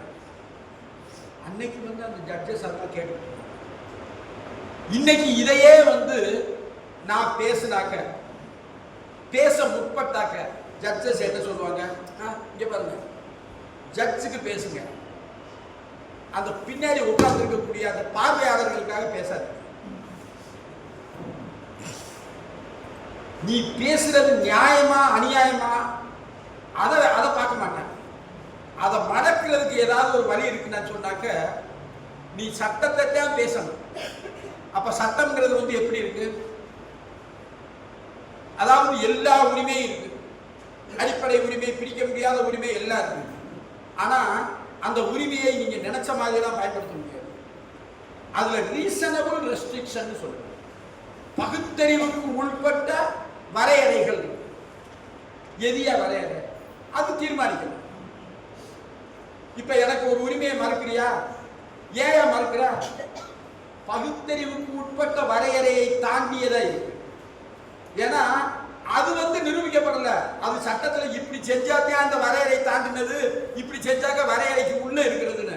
அது நீதிபதியினுடைய அவருடைய தீர்மானத்துக்காக.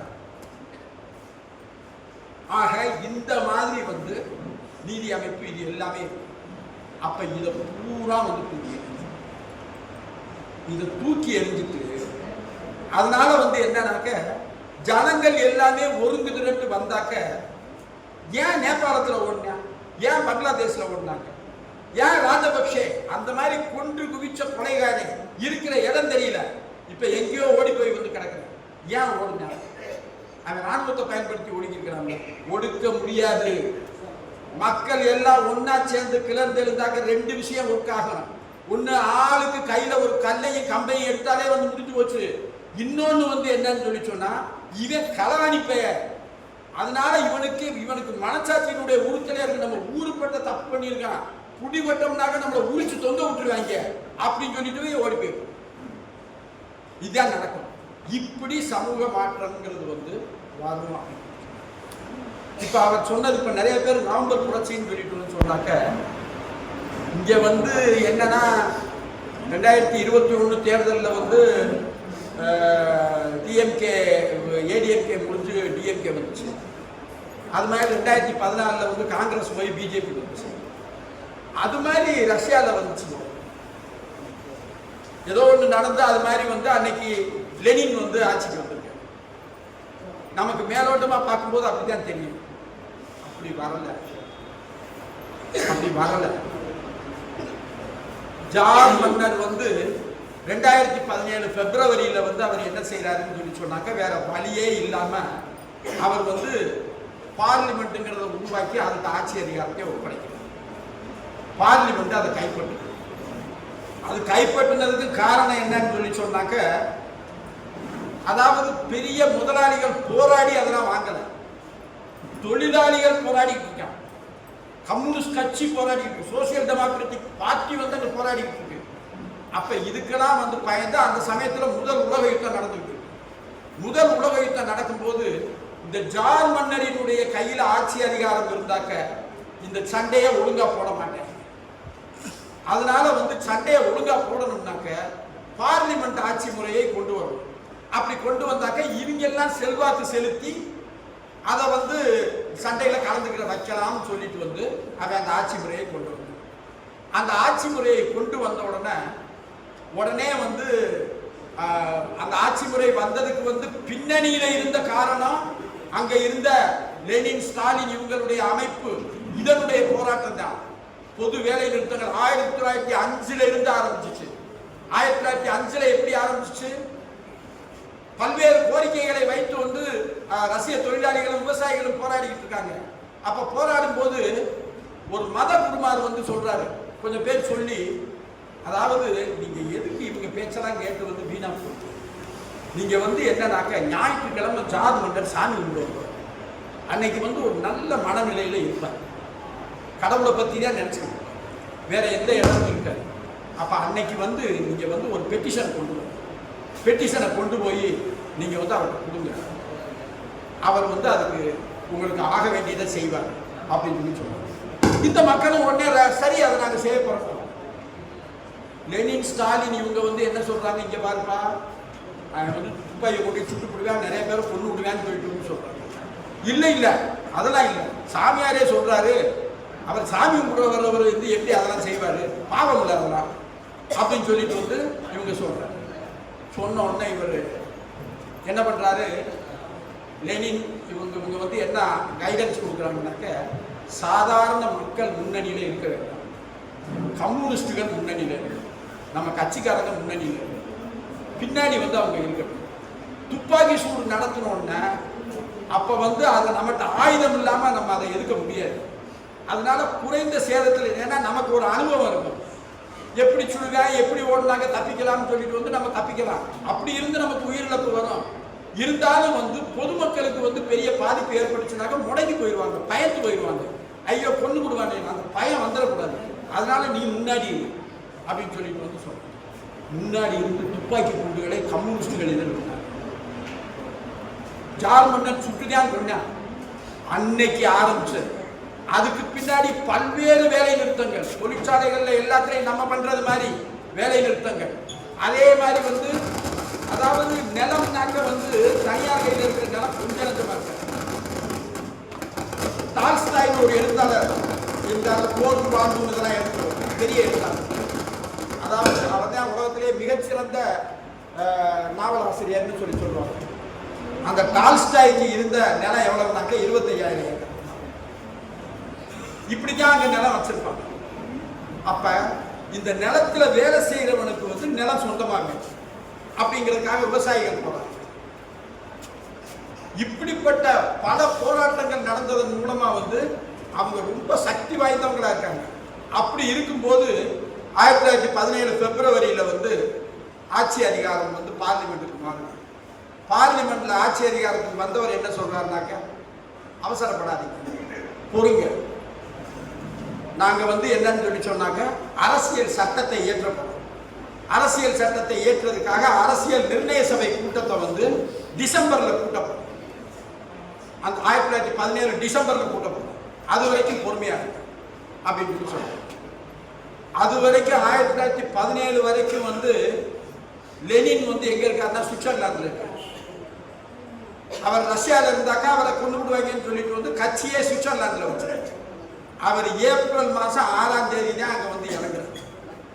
சூழ்நிலை இப்படி வந்ததுக்கு பின்னாடி வழிகாட்டுறதுக்கு நம்ம அந்த ஸ்பாட்ல இருக்கணும்னு சொல்லிட்டு வந்து அவர் வர்றாரு. அந்த மாதிரி வர்றாரு. பயங்கரமா மக்கள் ரிசீவ் பண்றாங்க. அவருடைய வாழ்க்கையிலே வந்து இந்த பொக்கே யாரும் அவருக்கு கொடுத்தது. அவர் எப்பயுமே எங்க வந்து இறங்கினாலும் எவனாச்சும் துப்பாக்கி வச்சுட்டு நிற்கிறானா அதை பார்த்து நம்ம தப்பிச்சு போகணும்னு தான் நினைப்பாரு. அந்த தடவை தான் மக்கள் நிறைய பேர் வந்து பொக்கே வச்சுக்கணும் அவரை வரவேற்கிறதுக்காக. அதாவது என்னால ஜீரணிக்க முடியாத வரவேற்புன்னு அவர் சொல்றாரு. அப்ப அந்த மாதிரி வந்து அவர் வந்து இறங்கினதுக்கு பின்னாடி அவர் வந்து என்ன சொல்றாருனாக்க, இனிமே தாமதிக்கிற ஒவ்வொரு தருணமும் ஒவ்வொரு நிமிஷமும் முதலாளி வர்க்கம் இந்த தற்காலிக அரசாங்கத்தை பயன்படுத்தி அதை வலிமைப்படுத்திக்கிறோம். ஏன்னா இந்த நிலைமைக்கு கொண்டு வந்தது நம்ம போராட்டம். அப்ப உண்மையான சக்தி நமக்கிட்ட இருக்கு. நம்ம உண்மையான சக்தியை வச்சுட்டு அவன்கிட்ட இந்த மாதிரி பவரை கொடுத்துட்டு கொக்கு தலையில வெண்ணையை வச்சு பிடிக்கிறது மாதிரி நம்ம உட்கார்ந்துருக்க வேண்டிய அவசியம் இல்லை. நம்ம வந்து உடனடியா வந்து நம்ம தொழிலாளரை அணிதிரட்டி நம்ம வந்து சமூக மாற்ற எழுச்சியை உருவாக்கணும், புரட்சியை நடத்தணும், ஆட்சியை பிடிக்கணும்னு சொல்றோம். உடனே இதுக்கு பெரிய எதிர்ப்பு வருது. முதலாளி வரட்டும், அவன் கொஞ்சம் உரிமையெல்லாம் கொடுக்கட்டும் அப்படின்னு சொல்லி சொல்றாங்க. இங்க பாரு, நான் சொல்றதை நீ கேட்கலையா? நான் வந்து இந்த மேடையில இருந்து இறங்கணும்னா ஊர் ஊரா போவேன். நான் சொல்றது எப்படி கரெக்டுங்கிறத வந்து தொழிலாளிகிட்ட சொல்லுவேன். அந்த தொழிலாளி ஏத்துக்கிறானா ஏத்துக்கிறலையாங்கிறது தான் எனக்கு பிரச்சனை. நீ ஏத்துக்கிறியா ஏத்துக்கலையாங்கிறது வந்து எனக்கு பிரச்சனை இல்லை. நான் தொழிலாளியை போய் பார்ப்பேன் அப்படின்னு சொல்லி சொல்றேன். தொழிலாளிகிட்ட போய் சொன்னாங்க என்ன சொல்லுவாங்க, செத்து செத்து பொழைச்சிக்கிட்டு இருக்கவே அவன் உடனடியா இதை பண்ணுங்கன்னு தானே சொல்லுவேன். அப்ப அதன் மூலமா அன்னைக்கு வந்து அறைகூவல் கொடுத்தாங்க. அறைகூவல் விடுத்துட்டான். செயின்ட் பீட்டர்ஸ்பர்க்னு சொல்ற இடத்துல வந்து தொழிலாளிகள் அவ்வளவு பெருசா திரண்டதுனால இப்ப பொதுவா வந்து என்னன்னாக்க கம்யூனிஸ்டுகள் எப்ப பார்த்தாலும் புரட்சி, வெட்டு, குத்து, ரத்தம் இப்படிதான் வந்து பேசுவாங்க அப்படின்னு சொல்லிட்டே வந்து இவங்க பரப்புனதுனால நமக்கே ஒரு எண்ணம் வந்து என்ன வரும்னு சொல்லி சொன்னாக்க, எவ்வளவு பேர் செத்தாங்களோ எவ்வளவு பேர் ஒழிஞ்சாங்களோ. அந்த புரட்சியில உயிரிழந்தவங்களுடைய எண்ணிக்கை 115 பேர் தான். வெறும் 115 பேர் தான். அவ்வளவு பெர்ஃபெக்டா பிளான் பண்ணாரு. இப்ப நம்ம 108ல பிளான் பண்றோம்ல, ஒரு ஸ்ட்ரைக்கோ ஏதோ ஒண்ணு நம்ம கொடுக்குறோம், ஒரு போராட்டம் அறிவிக்கிறோம்னாக்க அவன் வந்து அவன் வலையில சிக்க வைக்கிறதுக்காக என்னென்ன பண்ண முடியுமோ அதெல்லாம் வந்து பண்றான். இப்ப கடைசியா அவன் நான் பண்ணது அதான், நம்ம சென்னையில வந்து திறந்தப்ப வந்து அவன் வந்து 400க்கு மேற்பட்ட போலீஸை கொண்டு வந்து இறக்கி வச்சிருக்கான். அரெஸ்ட் பண்ணிட்டு மற்றவனை விட்டது மாதிரி நம்மளை வெளியில விட மாட்டான். வெளியில விடாம இவங்களை வேலை நீக்கம் பண்றதுக்கு என்ன செய்யறதுன்னு ஒரே ஒரு நொடியில வந்து நம்ம முக்கிய தோழர்கள் எல்லாத்தையும் காலி பண்றதுக்கு பார்த்தான். நம்ம என்ன சொன்னோம், நீங்க அந்த நீங்க வந்து அங்கங்க போயிருந்துங்க, அந்த டிஎம்எஸ் வளாகத்துக்கிட்ட போகாது, நீங்க எங்கெங்க ஆனா அங்க இருங்க. சென்னையில சூழ்நிலை சரியாக இருந்துச்சுன்னு சொல்லி சொன்னாக்க எந்த தருணத்திலையும் இங்க வாங்கன்னு சொல்லி சொன்னாக்க வர முடியணும். ஏன்னா அவங்க எல்லாம் வாகனங்கள்ல தான் போயிருக்காங்க, டக்குன்னு அந்த இடத்துக்கு வந்து வர முடியும். அதே சமயத்துல சூழ்நிலை பாதகமா இருக்குன்னு சொல்லிட்டு வந்து சொன்னாக்க அவனுக்கு ஒரு எச்சரிக்கையை கொடுத்துட்டு வாங்க. பின்னாடி இருக்கிறா புரட்டாசின்னு சொல்லிட்டு வந்து செல்வகுமார்ட்ட சொல்லிட்டு வாங்க, அந்த புரட்டாசி அப்புறம் வரும் நம்ம பார்த்துக்கணும் அப்படின்னு சொல்லிட்டு வந்து நம்ம சொன்னோம். அதே மாதிரி வந்து என்னன்னாக்க, அதாவது கசாப்புகள்னு சொல்லக்கூடிய எப்பயுமே அரசருக்கு விசுவாசமா இருக்கக்கூடியவங்க அவன் வர்றான்னு சொல்லி சொன்னா, இங்க பாரு சண்டை உனக்கு எனக்கும் இல்லை, இதே இனத்தை சேர்ந்த தொழிலாளி எவ்வளவு கஷ்டப்படுறேன், நாங்க சொல்ற ஒரு மாற்றம் வந்துச்சுனாக்கா அவனுக்கு நல்ல வாழ்க்கை வரும். அதனால வந்து நீ யோசிச்சுக்க, இப்படி ஒவ்வொருத்தரையா சொல்லி சொல்லி சொல்லி சொல்லி வந்து இது பண்ணிட்டாங்க. அதுக்கு அடுத்து வந்து என்னன்னு சொல்லி சொன்னாக்க அந்த தற்காலிக அரசாங்கமும் வந்து கடுமையா மாட்டினாங்க. ஏன்னு சொல்லி சொன்னாக்க சோசியலிச கருத்தோட்டம் அங்க பரவுனதே எதை வச்சுனாக்க விவசாயிகளுக்கு நிலம், தொழிலாளிகள் வந்து தொழிற்சாலைகளை நடத்துறவங்களா ஆகணும். அந்த சமயத்துல சண்டை நடந்துகிட்டு, சண்டை நடக்கிறதுனால வந்து எல்லா உணவுப் பொருட்களையும் வந்து போர் முனைக்கு அனுப்புறாங்க. இங்க சாப்பிடுறதுக்கே மக்களுக்கு ஒண்ணும் இல்லை. அதனால வந்து ரொட்டி வேணும் மக்களுக்கு, எல்லாத்துக்கும் மேல அமைதி வேணும். இந்த போரை நிறுத்தணும். இந்த போர் என்னுடைய நலனுக்காக இல்லை. இந்த போர் எதுக்குன்னு சொல்லி சொன்னாக்க ரஷ்யா வந்து இன்னமும் பல நாடுகளை பிடிச்சு அவன் அந்த செல்வங்களை எல்லாம் சூறையாடி இவன் பெரிய ஒரு ஏகாதிபத்திய நாடா வரணுங்கிறதுக்காக. ஏகாதிபத்திய நாடா எப்படி வருவான்? இந்த நாட்டில் இருக்கக்கூடிய முதலாளி பெருசா வளர்றதன் மூலமா வருவான். அப்ப அதுக்காகத்தான் பண்றான். இது ஏகாதிபத்திய யுத்தம். இந்த யுத்தத்தை வந்து உள்நாட்டு யுத்தமா மாத்துங்க. இந்த தருணத்தை பயன்படுத்தி உள்நாட்டு யுத்தமா மாறுங்க. ஆர்மிக்கு கால் கொடுக்கிறாரு. துப்பாக்கியை வந்து ஜார் மன்னருக்கு அவனுடைய அதிகாரத்துக்கு எதிராக, பாராளுமன்றத்துக்கு அவனுடைய அதிகாரத்துக்கு எதிராக திருப்பு. அவன் இல்லை எதிரி, இவன் தான் எதிரி அப்படின்னு சொல்லி சொன்னோம்னா லட்சோப லட்சம் ராணுவ வீரர்கள் ராணுவ முனையிலிருந்து வர்றான். இங்க இவவே கொந்தளிக்கிறான். நம்ம நாட்டில் இது பண்ணுவாங்க இல்ல, இது போர் நடக்கிற தருணம். நம்ம வந்து நம்ம தேசப்பற்று என்ன ஆகுது, தேச பெருமை என்ன ஆகுது, இந்த மாதிரி வந்து இவன் சொல்லிக்கிட்டு இருக்கான். அவர் வந்து சொல்றாரு ரொட்டியும் அமைதியும், விவசாயிக்கு வந்து நிலம் வேணும்.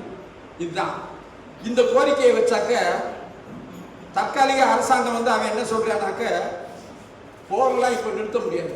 நம்ம பிரஸ்டீஜ் சம்பந்தப்பட்டு ரஷ்யாவினுடைய பிரஸ்டீஜ் அது வந்து சரிஞ்சு போயிடும். அதனால அது சம்பந்தப்பட்டிருக்கு. தொழிலாளிகளுக்கு வந்து தொழிற்சாலைகளை நடத்துறதுல பிரதிநிதித்துவம் தருவோம். பிரதிநிதித்துவம் தர்றாங்க. போர்ட் ஆஃப் டைரக்டர்ஸ் 10 பேர் இருக்கான். அதுல ஒரு டைரக்டர் வந்து தொழிலாளிகளுடைய டைரக்டரா இருக்கான்.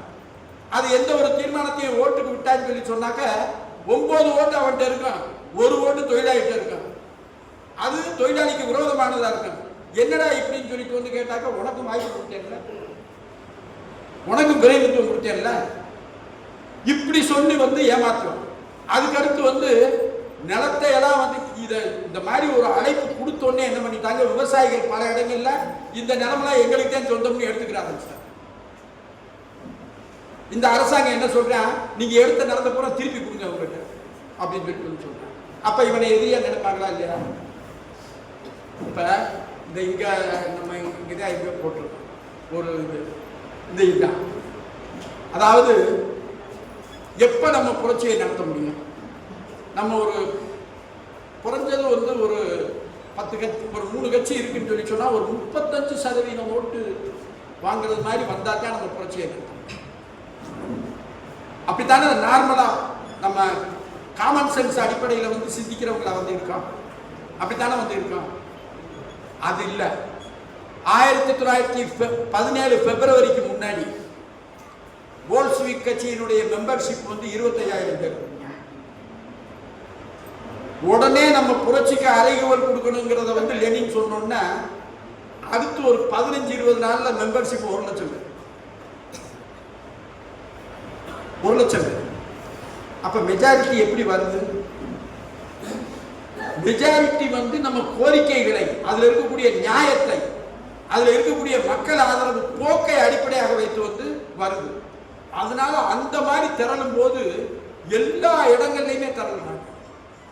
பெட்ரோகிராட்ல தான் அந்த புரட்சி நடக்குது. சைபீரியாவில் இருக்கக்கூடிய தொழிலாளி போராடி அங்க வந்து அதை கைப்பற்றிருக்கான். மாஸ்கோல வந்து அவனுடைய கை மேலோங்கி இருக்கு.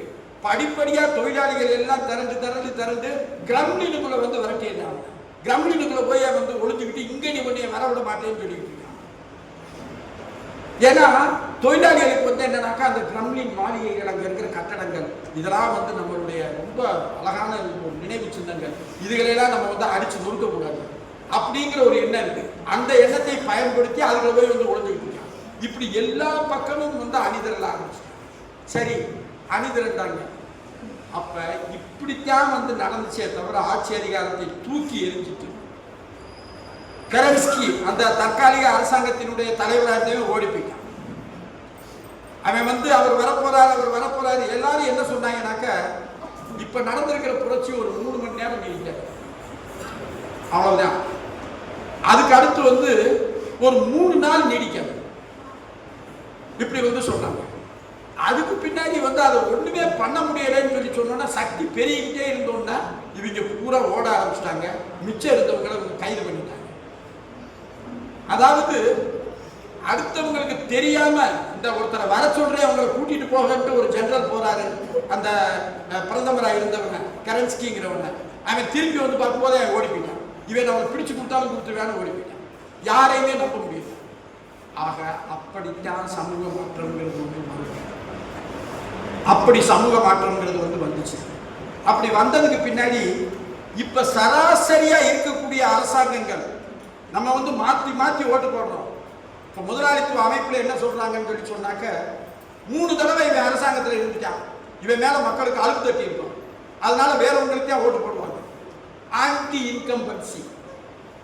இன்கம்பன்சின்னு சொல்லிட்டு வந்து இவங்க வந்து சொல்றாங்க, அது மாதிரி ஓட்டு போடுறாங்க. அப்ப அந்த மாதிரி வந்து மாறி மாறி வந்தவன் இதுவரைக்கும் இங்க இருந்த அரசாங்கங்கள் வெள்ளையரை எதிர்த்து போராடி அதுக்கு பின்னாடி அமைந்த முதல் காங்கிரஸ் அரசாங்கம் வந்து வளர்ச்சியை கொண்டு வர்றதுக்காக சில வேலைகளை செஞ்சாங்க. அணைகள் கட்டினாங்க. அப்ப சுதந்திரம் வாங்கும் போது நம்ம இந்தியனினுடைய சராசரி வயசு என்ன தெரியுமா? 36 வயசு. 36 வயசு வரைக்கும் தான் சராசரி மனுஷன் வாழலாம். அப்ப அந்த மாதிரி இருந்த நிலையை மாத்தணும். அதுக்காக வேண்டி என்ன பண்ணாங்க, ஜமீன்தாரி ஒழிப்பு இதெல்லாம் வந்து கொண்டு வந்து அணைகள் கட்டினாங்க. உழுபவனுக்கே நிலம் சொந்தம்னு கொண்டு வந்தாங்க. அதுக்கு அடுத்து வந்து 5 ஆண்டு திட்டங்கள் போட்டு, அதாவது மின்சாரம், இரும்பு எக்கு, போக்குவரத்து, செய்தி தொடர்பு இதையெல்லாம் அரசு துறையில கொண்டு வந்தாங்க. ஏன்னா எல்லா தொழில்களினுடைய வளர்ச்சிக்குமே வந்து இதெல்லாம் தேவை. இதை தனியாற்ற கொடுத்தாக்க அவன் லாபத்துக்காக நடத்துறான். லாபத்துக்காக நடத்தினாக்க தொழில்கள் வளராது. அப்ப அரசாங்கம் குறைந்த விலையில இதை கொடுக்கணும் அப்படிங்கிறதுக்காக கொண்டு வந்தாங்க. இந்த வேலைகள்லாம் செஞ்சு அந்த வளர்ச்சி கொண்டு வந்தது வந்து கொஞ்சம் ரெஸ்பான்சிபிள் அரசாங்கமாக இருந்துச்சு. ஏன்னா அவங்க வெள்ளையனை எதிர்த்து போராடினாங்க. நம்ம நாட்டு மக்கள் மேல அவங்களுக்கு ஒரு கடமை இருக்குன்னு சொல்லிட்டு வந்து உணர்ந்தாங்க, கொஞ்சம் செஞ்சாங்க. அதுக்கு பின்னாடி என்னைக்கு வந்து ஆட்சி அதிகாரம் முதலாளிகளுக்கு சாதகமானதா வந்து மாறிச்சோ அதுக்கு பின்னாடி அவங்ககிட்ட காசு வாங்கி சுகபோக வாழ்க்கை நடத்தக்கூடியவங்களா அப்படியே அவங்களும் சீரழிஞ்சு வந்து போயிட்டாங்க. இப்ப இருக்கிறத பத்தி சொல்லவே வேண்டாம். பிக் பாக்கெட் அடிக்கிறவனை விட வந்து மோசம் இப்ப இருக்கக்கூடிய அரசாங்கங்கள் எல்லாமே அந்த மாதிரி நிலைக்கு வந்துருச்சு. அப்ப எந்த அந்த காங்கிரஸ் அரசாங்கத்துக்கு பின்னாடி மக்களினுடைய பிரச்சனைகளுக்கு வந்து கொஞ்சம் செவி சாய்த்த அரசாங்கங்கள் என்னன்னு சொல்லி சொன்னாக்க 1967 மேற்கு வங்காளத்தில் இடதுசாரி ஐக்கிய முன்னணி அரசாங்கம்ங்கிறது வந்து வந்துச்சு. அந்த அரசாங்கம் பல இடதுசாரி கட்சிகளை ஒருங்கிணைச்சு இருந்துச்சு. அங்க நிலச்சீர்திருத்தம் கொண்டு வந்தாங்க. உண்மையாகவே உபரி நிலங்களை எல்லாம் பிரிச்சு நிலம் இல்லாதவங்களுக்கு வந்து கொடுத்தாங்க. அதுக்கு அடுத்து வந்து அங்க இருக்கக்கூடிய தொழிலாளியை அங்க இருக்கக்கூடிய முதலாளிகள் வேலை நிறுத்தம் செஞ்சாங்கன்னு சொல்லி சொன்னாக்க ஆலையை மூடி போட்டு பட்டினி போட்டு பணிய வைக்கிறாங்க. அப்ப அதை போக்குறதுக்காக அவங்க ஒரு புது யுக்தியை கொண்டு வந்தாங்க. நாங்க வந்து போராடிட்டு அங்கெங்கெல்லாம் போய் இருக்க மாட்டோம், உங்களை சுத்தி நாங்க வந்து உட்காந்துக்கிடுவோம், நாங்களும் சாப்பிட மாட்டோம், உங்களையும் சாப்பிட மாட்டோம். அப்பாவே வேற வழி இல்லாம இறங்கித்தானே வரணும். அந்த போராட்டத்துக்கு பேரு கெரோ போராட்டம். ராஜேந்திரன் கூட கேட்டார், டிஎம்எஸ்ல கெரோ பண்ண மாட்டேன், சட்டவிரோதம். அப்ப அந்த மாதிரி கெரோ போராட்டம் வந்து வளர்ந்துச்சு. அதனால நிறைய ஊதிய உயர்வு ஒப்பந்தங்கள் அங்க வந்து ஏற்பட்டுச்சு. அது மாதிரி கேரளால 1957 கம்யூனிஸ்ட் அரசாங்கம் வந்ததுக்கு பின்னாடி வந்து அவங்க வந்து என்ன செஞ்சாங்கன்னா குடிக்கிடப்புக்காரர்கள் சட்டம்னு கொண்டு வந்தாங்க. ஒவ்வொரு பெரிய பண்ணையிலையும் விவசாய வேலைகள் செய்யறவங்களுக்கு அவங்க வீடு கட்டிக்கிறதுக்கு அவங்க வந்து கொஞ்சம் விவசாயம் பண்ணி பிழைக்கிறதுக்கு ஒரு சிறு நிலங்கள் கொடுக்கணும் அப்படின்னு சொல்லிட்டு ஒரு சட்டம் கொண்டு வந்தாங்க. இது செஞ்சதை தவிர இது செஞ்சு இவங்க ஆட்சி அதிகாரத்துக்கு வந்ததுக்கு பின்னாடி அப்படியே இவங்களும் மற்ற கட்சிக்காரங்க மாதிரி நாசமா போயிட்டாங்க. அதுக்கு பின்னாடி எந்த அரசாங்கம் கெரோவை வந்து என்கரேஜ் பண்ணிச்சோ அதே மேற்கு வங்க கம்யூனிஸ்ட் அரசாங்கம் வந்து கெரோ சட்டவிரோதம் தான் அறிவிச்சிச்சு. முதலாளிகளுக்கு சாதகமாக வந்து ஆகிட்டாங்க. அப்ப ரஷ்யாவில் ஏற்பட்ட ஆட்சி முறையை அப்படி ஆரம்பிச்சாங்க. ஆட்சி மாற்றம் 1917. அங்க என்ன ஆட்சின்னு சொல்லிட்டு வந்து சொன்னாக்க, அங்க வந்து யாரு இந்த புரட்சிகர போராட்டங்கள்ல கலந்துகிட்டு முன்னணியில இருந்தாங்களோ அவங்கதான் அரசு அலுவலர்களுக்கு நியமிக்கப்பட்டாங்க. அவங்களுக்கு வந்து என்னன்னு சொல்லி சொன்னாக்க, சம்பள வேறுபாடு எப்படி இருக்குன்னு சொல்லி சொன்னாக்க, கடைசியா இருக்கிறவர் 5000 ரூபாய் சம்பளம் வாங்குறாருன்னு வச்சுக்கோங்க. நிறைய பெரிய பொறுப்புல இருக்கிறவங்க 5500 ரூபாய் சம்பளம். அதே மாதிரி வந்து கோர்பச்சேவ், நான் ரஷ்யாவுக்கு போயிருக்கேன். அப்ப ஆட்சி அதிகாரத்தில் இருந்த கோர்பச்சேவ், அவருக்கு சம்பளம் 700 ரூபாய். ஆனா மாஸ்கோ யூனிவர்சிட்டியினுடைய ஹெச்ஓடிக்கு சம்பளம் 2000 ரூபாய். ஜனாதிபதிக்கு சம்பளம் 700. பழைய இதில் அப்படியே வந்தது. அப்ப சம்பள விகிதங்களை இப்படி கட்டுப்படுத்தினாங்க. ஏன்னு சொல்லி சொன்னாக்க, உடைமை வர்க்க மனநிலை தொழிலாளிகள்கிட்ட இருக்கக்கூடாது. எல்லாருமே வந்து சமூகத்துக்காக வேலை செய்யணும், நம்ம தேவைக்காக சம்பளம் கிடைக்குது அப்படிங்கிறது மாதிரி தான் இருக்கணும். எல்லாரும் நடத்தக்கூடிய வாழ்க்கையும் வந்து ஏறக்குறைய எதுக்காக இந்த $50 $100 சம்பளம், 100 ரூபாய் கூட சம்பளம் சொல்லி சொன்னாக்க, அவங்களுக்கு கொஞ்சம் கூடுதலாக கண் முடிச்சு வேலை செய்ய வேண்டியிருக்கும், கூடுதல் பொறுப்பு இருக்கும், இதுக்கெல்லாம். அதே மாதிரி சோவியத் அகாடமி ஆஃப் சயின்சஸ் நிறைய ஆராய்ச்சி பண்ணுவாங்க, இதுக்கெல்லாம் தேவை இருக்கும். அப்ப இதுக்கெல்லாம் தேவை இருக்கிறதுனால கூட கொடுத்தாங்க. அது மாதிரி வந்து அங்க வந்து என்னன்னாக்க, நீதிபதிகளை தேர்ந்தெடுப்பாங்க. இங்க நீதிபதியா ஒருத்தர் வந்து வந்துட்டாருனாக்கா அவர் கேள்வியே கேட்க, அவரை இம்பீச் தான் பண்ணணும். அதுல 3/2 மெஜாரிட்டி பார்லிமெண்ட் நீதிபதி தேர்ந்தெடுக்கப்படும். இந்த ஆள் சரியில்லையா தூக்கி. அப்ப நீதிமன்றங்கள் எப்படி இருக்கும்? மக்கள் பிரதிநிதிகளை கொண்டதா இருக்கும். அதாவது ஒவ்வொரு குற்றத்தையும் வந்து பார்ப்பாங்க. இப்ப நம்ம இதுல வந்து செய்யறாங்கல்ல, அதாவது பேங்க்ல இந்த பெட்டி கேஸ்ல வந்து 5 ரூபாய் குறையும். 5 ரூபாய் குறையும். இன்ஸ்பெக்ஷன் வருவாங்க, 5 ரூபாய் குறையும்.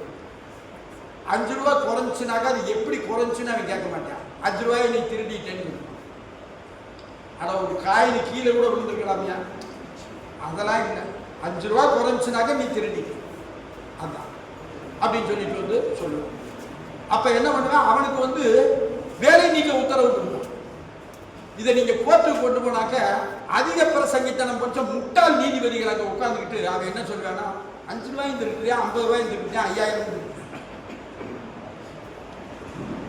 ஒரு திருட்டினுடைய தன்மையை வந்து ஒரு மனிதாபிமானத்தோட எப்படி நடந்திருக்குன்னு சொல்லிட்டு வந்து பார்க்கிற ஒரு மென்டாலிட்டியே இருக்காது. ஏன்னா அதிகார வர்க்க மனநிலை கொண்டவே நீதிபதி.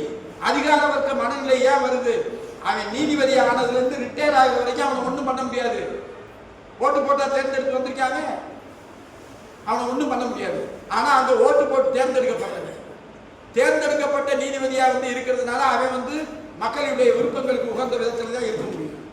அப்ப இந்த மாதிரி ஒரு அமைப்பு இப்ப எம்எல்ஏ இருக்கான்னு சொல்லி சொன்னாக்க, இப்போ ஒரு எம்எல்ஏ இருக்காரு, எனக்கு இந்த பிரச்சனையை தீர்க்க, இந்த பிரச்சனையை உடனே அவர் தீர்க்க மாட்டார். வாங்க கவர்மெண்ட் ஆஃபீஸுக்கு போவோம், அங்க போய் சொல்லுவார். அங்க ஒரு கிளாரிட்டி, எம்எல்ஏ வந்துருக்காங்க ஏதாவது செய்யும் அப்படின்னு சொல்லி சொன்னாக்க, கூட்டிட்டு வந்தவனுக்கு முன்னாடி அந்த ஆளுக்கு தலைகுனிவு ஏற்பாடாத மாதிரி எத்தியாச்சும் வந்து பேசி அனுப்பிச்சு, அதுக்கு பின்னாடி அவன் என்ன செய்யணுமோ அதைத்தான் செய்யும். ஆனா அங்க வந்து அப்படி இல்லை. தேர்ந்தெடுக்கப்பட்ட பிரதிநிதிகளுக்கே நிர்வாக அதிகாரம் உண்டு. அவங்க இதா சரி, இதை இப்படி செய்யலாம், இதை இப்படி செய்ய அப்படின்னு சொல்லிட்டு வந்து ஆணை பிறப்பிக்க முடியும். அப்ப இப்படி தேர்ந்தெடுக்கப்படுறவங்க எல்லாம் யாருன்னு சொல்லி சொன்னாக்க, இந்த புரட்சியை நடத்துறதுக்கு அந்த போராட்டங்கள்ல முன்னணியில இருந்தவங்க இவங்களை தான் கொண்டு வந்து போட்டாங்க. இந்தியாவிலையும் வந்து சுதந்திரம் வாங்கினதுக்கு பின்னாடி தமிழ்நாட்டில் பார்த்தீங்கன்னு சொல்லி சொன்னா, சுதந்திர போராட்டத்தில் ஈடுபட்டவங்க பல பேர் தான் வந்து பல துறைகளுக்கு தலைவர்களாக போடப்பட்டாங்க. நேத்து சுந்தரவடிவேலு இப்படிப்பட்ட ஆளுகள் பூரா அப்படி இருந்தவங்க, நேர்மைக்கு பேர் போனவங்க, அவங்கள பூரா போட்டாங்க. பட் அதுக்கு பின்னாடி வந்து அவங்க கொஞ்ச நேரம் மாறி போயிட்டாங்க, வேற ஒன்று வந்துட்டாங்க. அங்க இப்படிப்பட்ட ஒரு மரபை கொண்டு வந்தாங்க. இப்படிப்பட்ட மரபை கொண்டு வந்து இதன் விளைவாக வந்து உற்பத்தி சமூகத்துக்காக நடக்குது. உற்பத்தி சமூகத்துக்காக நடக்குதுனாக்க வந்து என்ன அர்த்தம்? அதாவது இந்த நாட்டில் இவ்வளவு ஜனத்தொகை இருக்காங்க. அன்னைக்கு ஜனத்தொகை வந்து 15 கோடி. புரட்சி நடக்கும்போது ரஷ்யாவில் ஜனத்தொகை 15 கோடி. 15 கோடி மக்களுக்கு ஒரு வருஷத்துக்கு 2 செட்டு இல்லாட்டி ஒரு 5 செட்டு ட்ரெஸ் வேணும்னாக்க எவ்வளவு துணி வேணும்? அவ்வளவு துணியை தயாரிக்கணும்னா எத்தனை தொழிற்சாலைகள் கட்டணும்? அத்தனை தொழிற்சாலைகள் கட்டணும்.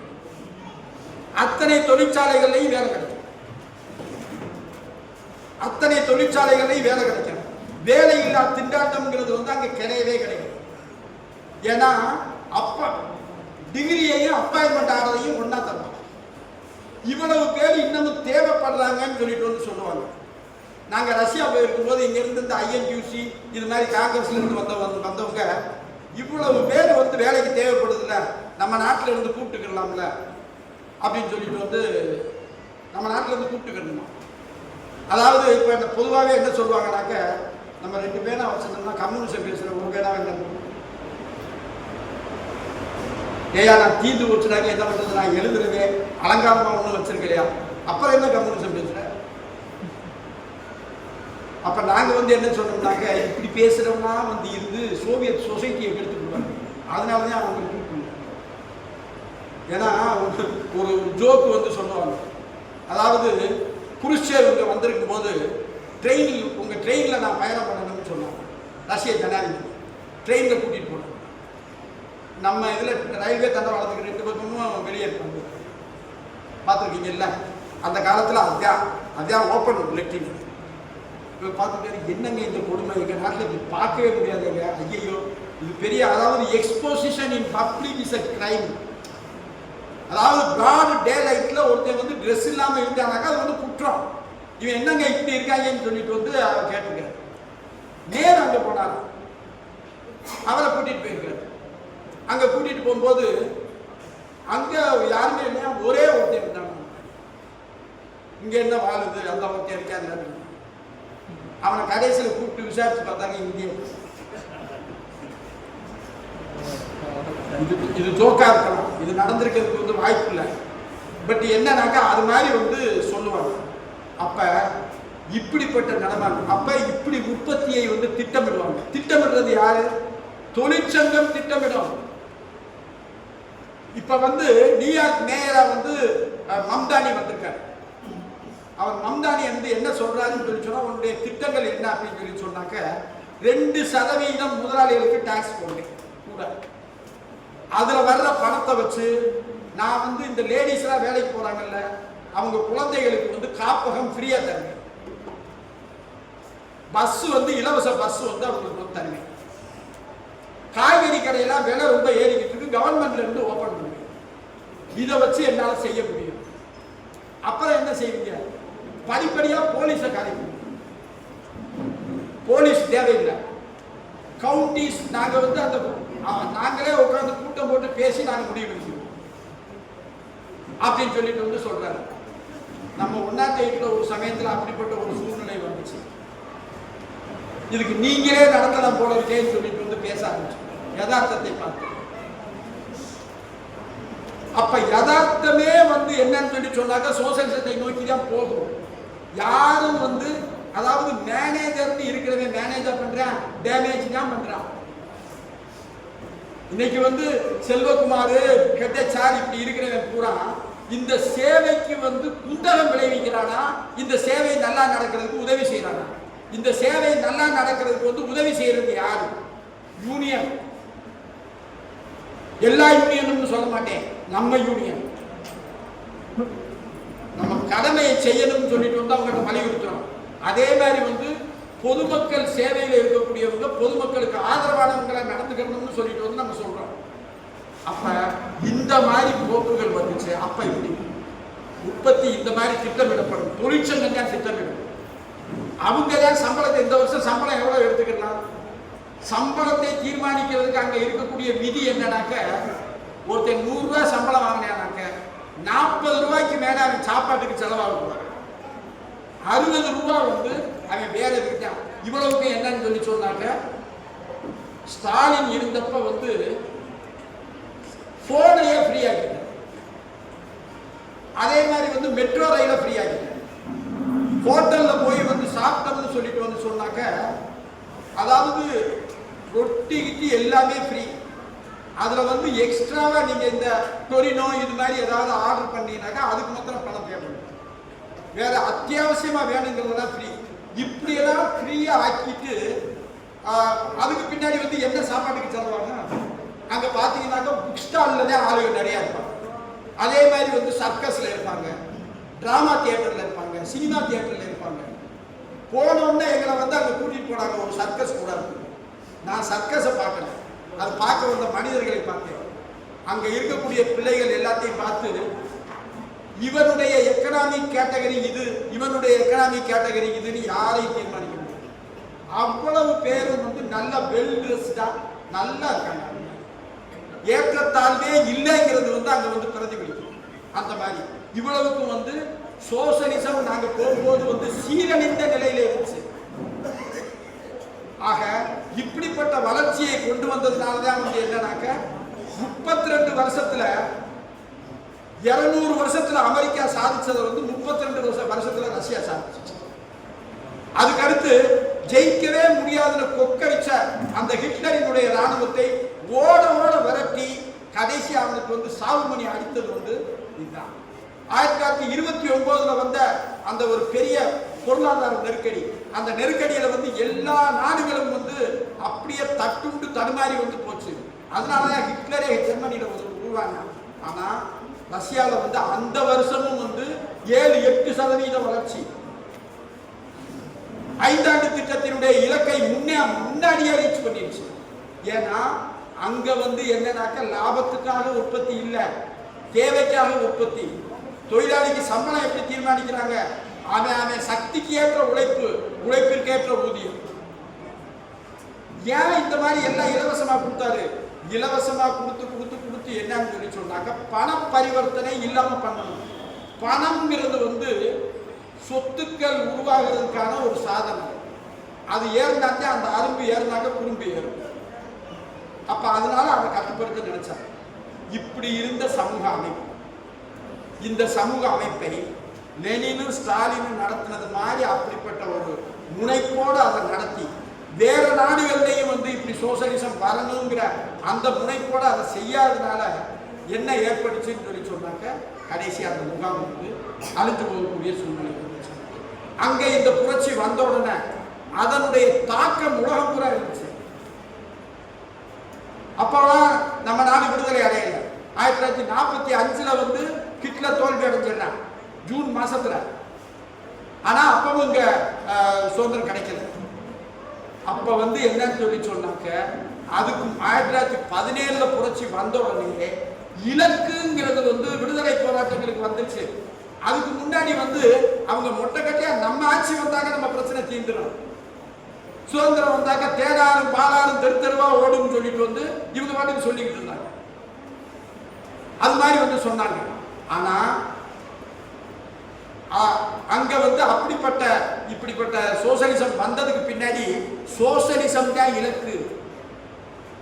பகத்சிங் அவருடைய கட்சியினுடைய பேரை மாற்றினார், அமைப்பினுடைய பேரை மாற்றினார். கம்யூனிஸ்ட் கட்சி 1925 வந்து உருவாச்சு. உலகம் பூரா இது மாதிரி உருவாச்சு. உலகம் பூராமே சமூக புரட்சி வந்து வந்திருக்கும். எப்பன்னு சொல்லிட்டு வந்து சொன்னாக்க லெனின் ஸ்டாலின் மாதிரி ஒவ்வொரு நாட்டினுடைய கம்யூனிஸ்ட் கட்சி தலைவர்களும் இருந்திருந்தாக்க இன்னைக்கு முதலாளித்துவ உலகம்ங்கிறது வந்து மியூசியத்தில் இருந்திருக்கும், நடைமுறையில் இருந்திருக்க. மியூசியத்துல தான் இப்படி ஒரு அமைப்பு ஒரு காலத்துல இருந்துச்சுன்னு போய் பார்த்துக்கங்கன்னு சொல்லிட்டு வந்து வச்சிருப்பாங்க, காட்சி பொருளா வச்சிருப்பாங்க. அன்னைக்கு எல்லாருமே உணர்ந்திருந்தாங்க. எல்லா நாடுகளும் வந்து இன்னும் கொஞ்ச நாள்ல வந்து சோசியலிசம் ஆயிடும். சர்ச்சில் அதனாலதான் பயந்து நடுங்கினான். மக்கார்த்தின்னு சொல்லிட்டு வந்து அமெரிக்காவில் இருந்த ஒருத்தன் வந்து ராத்திரியில கூட போல்ஸ்விக் வந்துட்டான்னு ஓடியாந்து மாடியில இருந்து கீழே விழுக தெரிஞ்சான். அவன் யாரெல்லாம் போல்ஸ்விக் நினைச்சானாக்க சினிமா நடிகர் சார்லி சாப்ளினை அரெஸ்ட் பண்றதுக்கு வந்து அவர் கம்யூனிஸ்ட் சொல்லிட்டு வந்து அரெஸ்ட் பண்றதுக்கு அவரு இங்கிலாந்துக்கு ஓடி போயிட்டார். ஆர்தர் மில்லர்னு சொல்லிட்டு வந்து ஒரு நாடக ஆசிரியரை அரெஸ்ட் பண்ண. அப்ப எல்லா பக்கமும் வந்து ஒரு பெரிய பீதியில இருந்தான். அந்த மாதிரி வந்து இருந்துச்சு. அப்ப இந்தியாவிலையும் வந்து அப்படிப்பட்ட வளர்ச்சி இருந்துச்சு. ஸ்டாலின் அவருடைய ப்ராப்ளம்ஸ் ஆஃப் லெனினிசத்தில் வந்து அவர் சொல்லுவார், அடுத்த புரட்சி இந்தியாவில் நடக்கும் அப்படின்னு சொல்லி சொல்லுவார். அவர் சும்மா உத்தேசமா சொல்லலை, இந்திய கம்யூனிஸ்டுகளை வந்து ஒரு என்கரேஜ் பண்றதுக்காக அவர் சொல்லலை. ஏன்னா இந்திய விடுதலை போராட்டத்தில் கம்யூனிஸ்டுகள் பங்கேற்கிறாங்க, ஏராளமான தியாகம் செஞ்சவங்களா இருக்காங்க, அவங்க மேல மக்களுக்கு நல்ல மதிப்பு இருக்கு. அப்ப அவங்க அந்த மதிப்பை வைத்து தொழிலாளி வர்க்க பிரச்சனைகளை அவங்க கையில் எடுத்து போராடினாங்கனாக்க பெரிய அமைப்பா வந்து வருவாங்க, அங்க வந்து இது வரும்னு சொல்லிட்டு சொன்னாங்க. ஆனா இங்க வரல. ஏன் வரல? தொழிலாளிகளை திரட்டி தொழிற்சங்கங்கள் அமைத்து போராடி அதன் மூலமாக தொழிலாளி வர்க்க அணுகுமுறையை கொண்டவர்களாக இந்தியாவில் கம்யூனிஸ்ட் இயக்கத்தை ஸ்தாபித்தவர்கள் இல்லை. இவங்க விடுதலை போராட்டத்தில் இருந்தாங்க. இவங்க வந்து பெரிய தியாகம்லாம் பண்ணாங்க, நிறைய படிச்சிருந்தாங்க. ஆக்ஸ்போர்டு கேம்பிரிட்ஜில் படித்தவங்க தான் முதல்ல அங்கேருந்து வந்தாங்க. ஏன்னா ஆக்ஸ்போர்டில் வந்து அந்த சமயத்தில் பெரிய கம்யூனிஸ்ட் ப்ரொஃபஸர்ஸ் இருந்தாங்க. ஹெரால்ட் லஸ்கின்னு ஒருத்தர் இருந்தார். அப்ப அவங்கெல்லாம் வந்து இவங்களுக்கு உண்டு சக்தியா இருந்தாங்க. அப்ப ஆனா இவங்க வந்து என்ன சொன்னாங்க, தேசம் தேசம் இதேதான் அவங்களுக்கு என்ன இருந்துச்சு. இப்ப வந்து என்னன்னு சொல்லி சொன்னாக்க ஒரு சீரியஸான ஒரு இது வந்து இங்க போய்கிட்டு இருக்கு. இந்திய கம்யூனிஸ்ட் கட்சியினுடைய வீரபாண்டியன் அவர் வந்து என்ன சொல்றாருனாக்க, சிங்கார வேலர் ஈவேரா பெரியார், ஏதோ சிங்கார வேலர் தான் மார்க்சிய தத்துவத்தை கொண்டு வந்து வந்தார். ஈவேரா பெரியார் அவர் வேறொரு தத்துவத்தை கொண்டு வந்து வந்தார். ஈவேரா பெரியாருக்கு தத்துவமே கிடையாது. அவர் வந்து என்னன்னாக்க எதை வேணாலும் வந்து ஒரு ஐடல் பிரேக்கர், இருக்கிறத வந்து ஒரு குட்டி கலட்டா பண்ணி ஏதாவது பண்ணணும்னு நினைக்கிறவர். அவர் எதையுமே தீர்க்கமா சிந்திச்சு ஒரு தீர்வை சொன்னது கிடையாது. திடீர்னு கம்யூனிசம் பேசுவாரு, திடீர்னு கம்யூனிசத்துக்கு விரோதமா பேசுவார். வெண்மணியில வந்து 42 பேரை தீய வச்சு கொளுத்திட்டாங்க. அதுக்கு இவர் ஒரு ஸ்டேட்மெண்ட் கூட கொடுக்கல. ஏன் ஸ்டேட்மெண்ட் கொடுக்கலன்னு சொல்லி சொன்னாங்க, நான் ஹாஸ்பிட்டல் அட்மிட் ஆயிருந்தேன் அதனால நான் கொடுக்கலன்னு சொன்னாங்க. அப்புறம் திரும்பி வந்தோடனே என்ன சொன்னார்னாக்க, கூலி உயர்வுக்காக போராடக்கூடாது. ஏன் போராடக்கூடாது? கூலி உயர்வுக்காக போராடினாக்க விலைவாசி கொடுக்கணும், விலைவாசி கொடுக்கணும்னு சொன்னாங்க. அப்ப தொழிலாளி குறைஞ்ச காசுக்கு வேலை செய்ய தயாரா இருந்தாலும், இல்லாட்டி சந்தை வந்து நிறைய தொழிலாளி சந்தையில் இருக்கேன் அதனால குறைச்ச கூலி கொடுத்தாலே வருவான்னு சொல்லிட்டு வந்து குறைச்ச கூலி கொடுத்தவன்கிட்ட வேலை வாங்கி உற்பத்தி செலவை குறைச்சாலும் விலையை குறைச்சு முதலாளி விற்கான்னு சொல்லிட்டு வந்து ஏதாவது உத்தரவாதம் இருக்கு, ஏதாவது உத்தரவாதம் இருக்கு. ஏன்னா முதலாளித்துவ உற்பத்தி அதிகபட்ச லாபத்துக்காக நடக்குது, அதிகபட்ச லாபத்துக்காக நடக்குது. அவன் என்ன பண்ணுவான், இங்க அப்படி குறையும் சொல்லி சொன்னாக்க வேறொரு மார்க்கெட்டுக்கு கொண்டு போவான், இல்லாட்டி உலக மார்க்கெட்டுக்கே கொண்டு போவான். இது அவருக்கு புரியல. ரெண்டாவது வந்து ஒரு சந்தை சரக்கு மாதிரி வந்து ஒரு உழைப்பாளி நடத்தப்படுறதுங்கிறது வந்து எவ்வளவு பெரிய கொடுமை. அதுக்கு எதிராக வந்து கம்யூனிச கருத்தோட்டமே உருவாச்சு. அதை வந்து அவர் ஏத்துக்கிறாரு.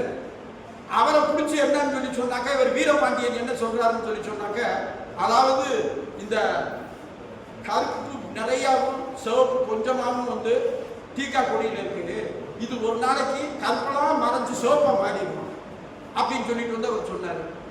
எல்லாருமே கனவு காணுவோம், நம்மளும் கூட வந்து சின்ன பிள்ளைகளை கனவு காணுவோம்.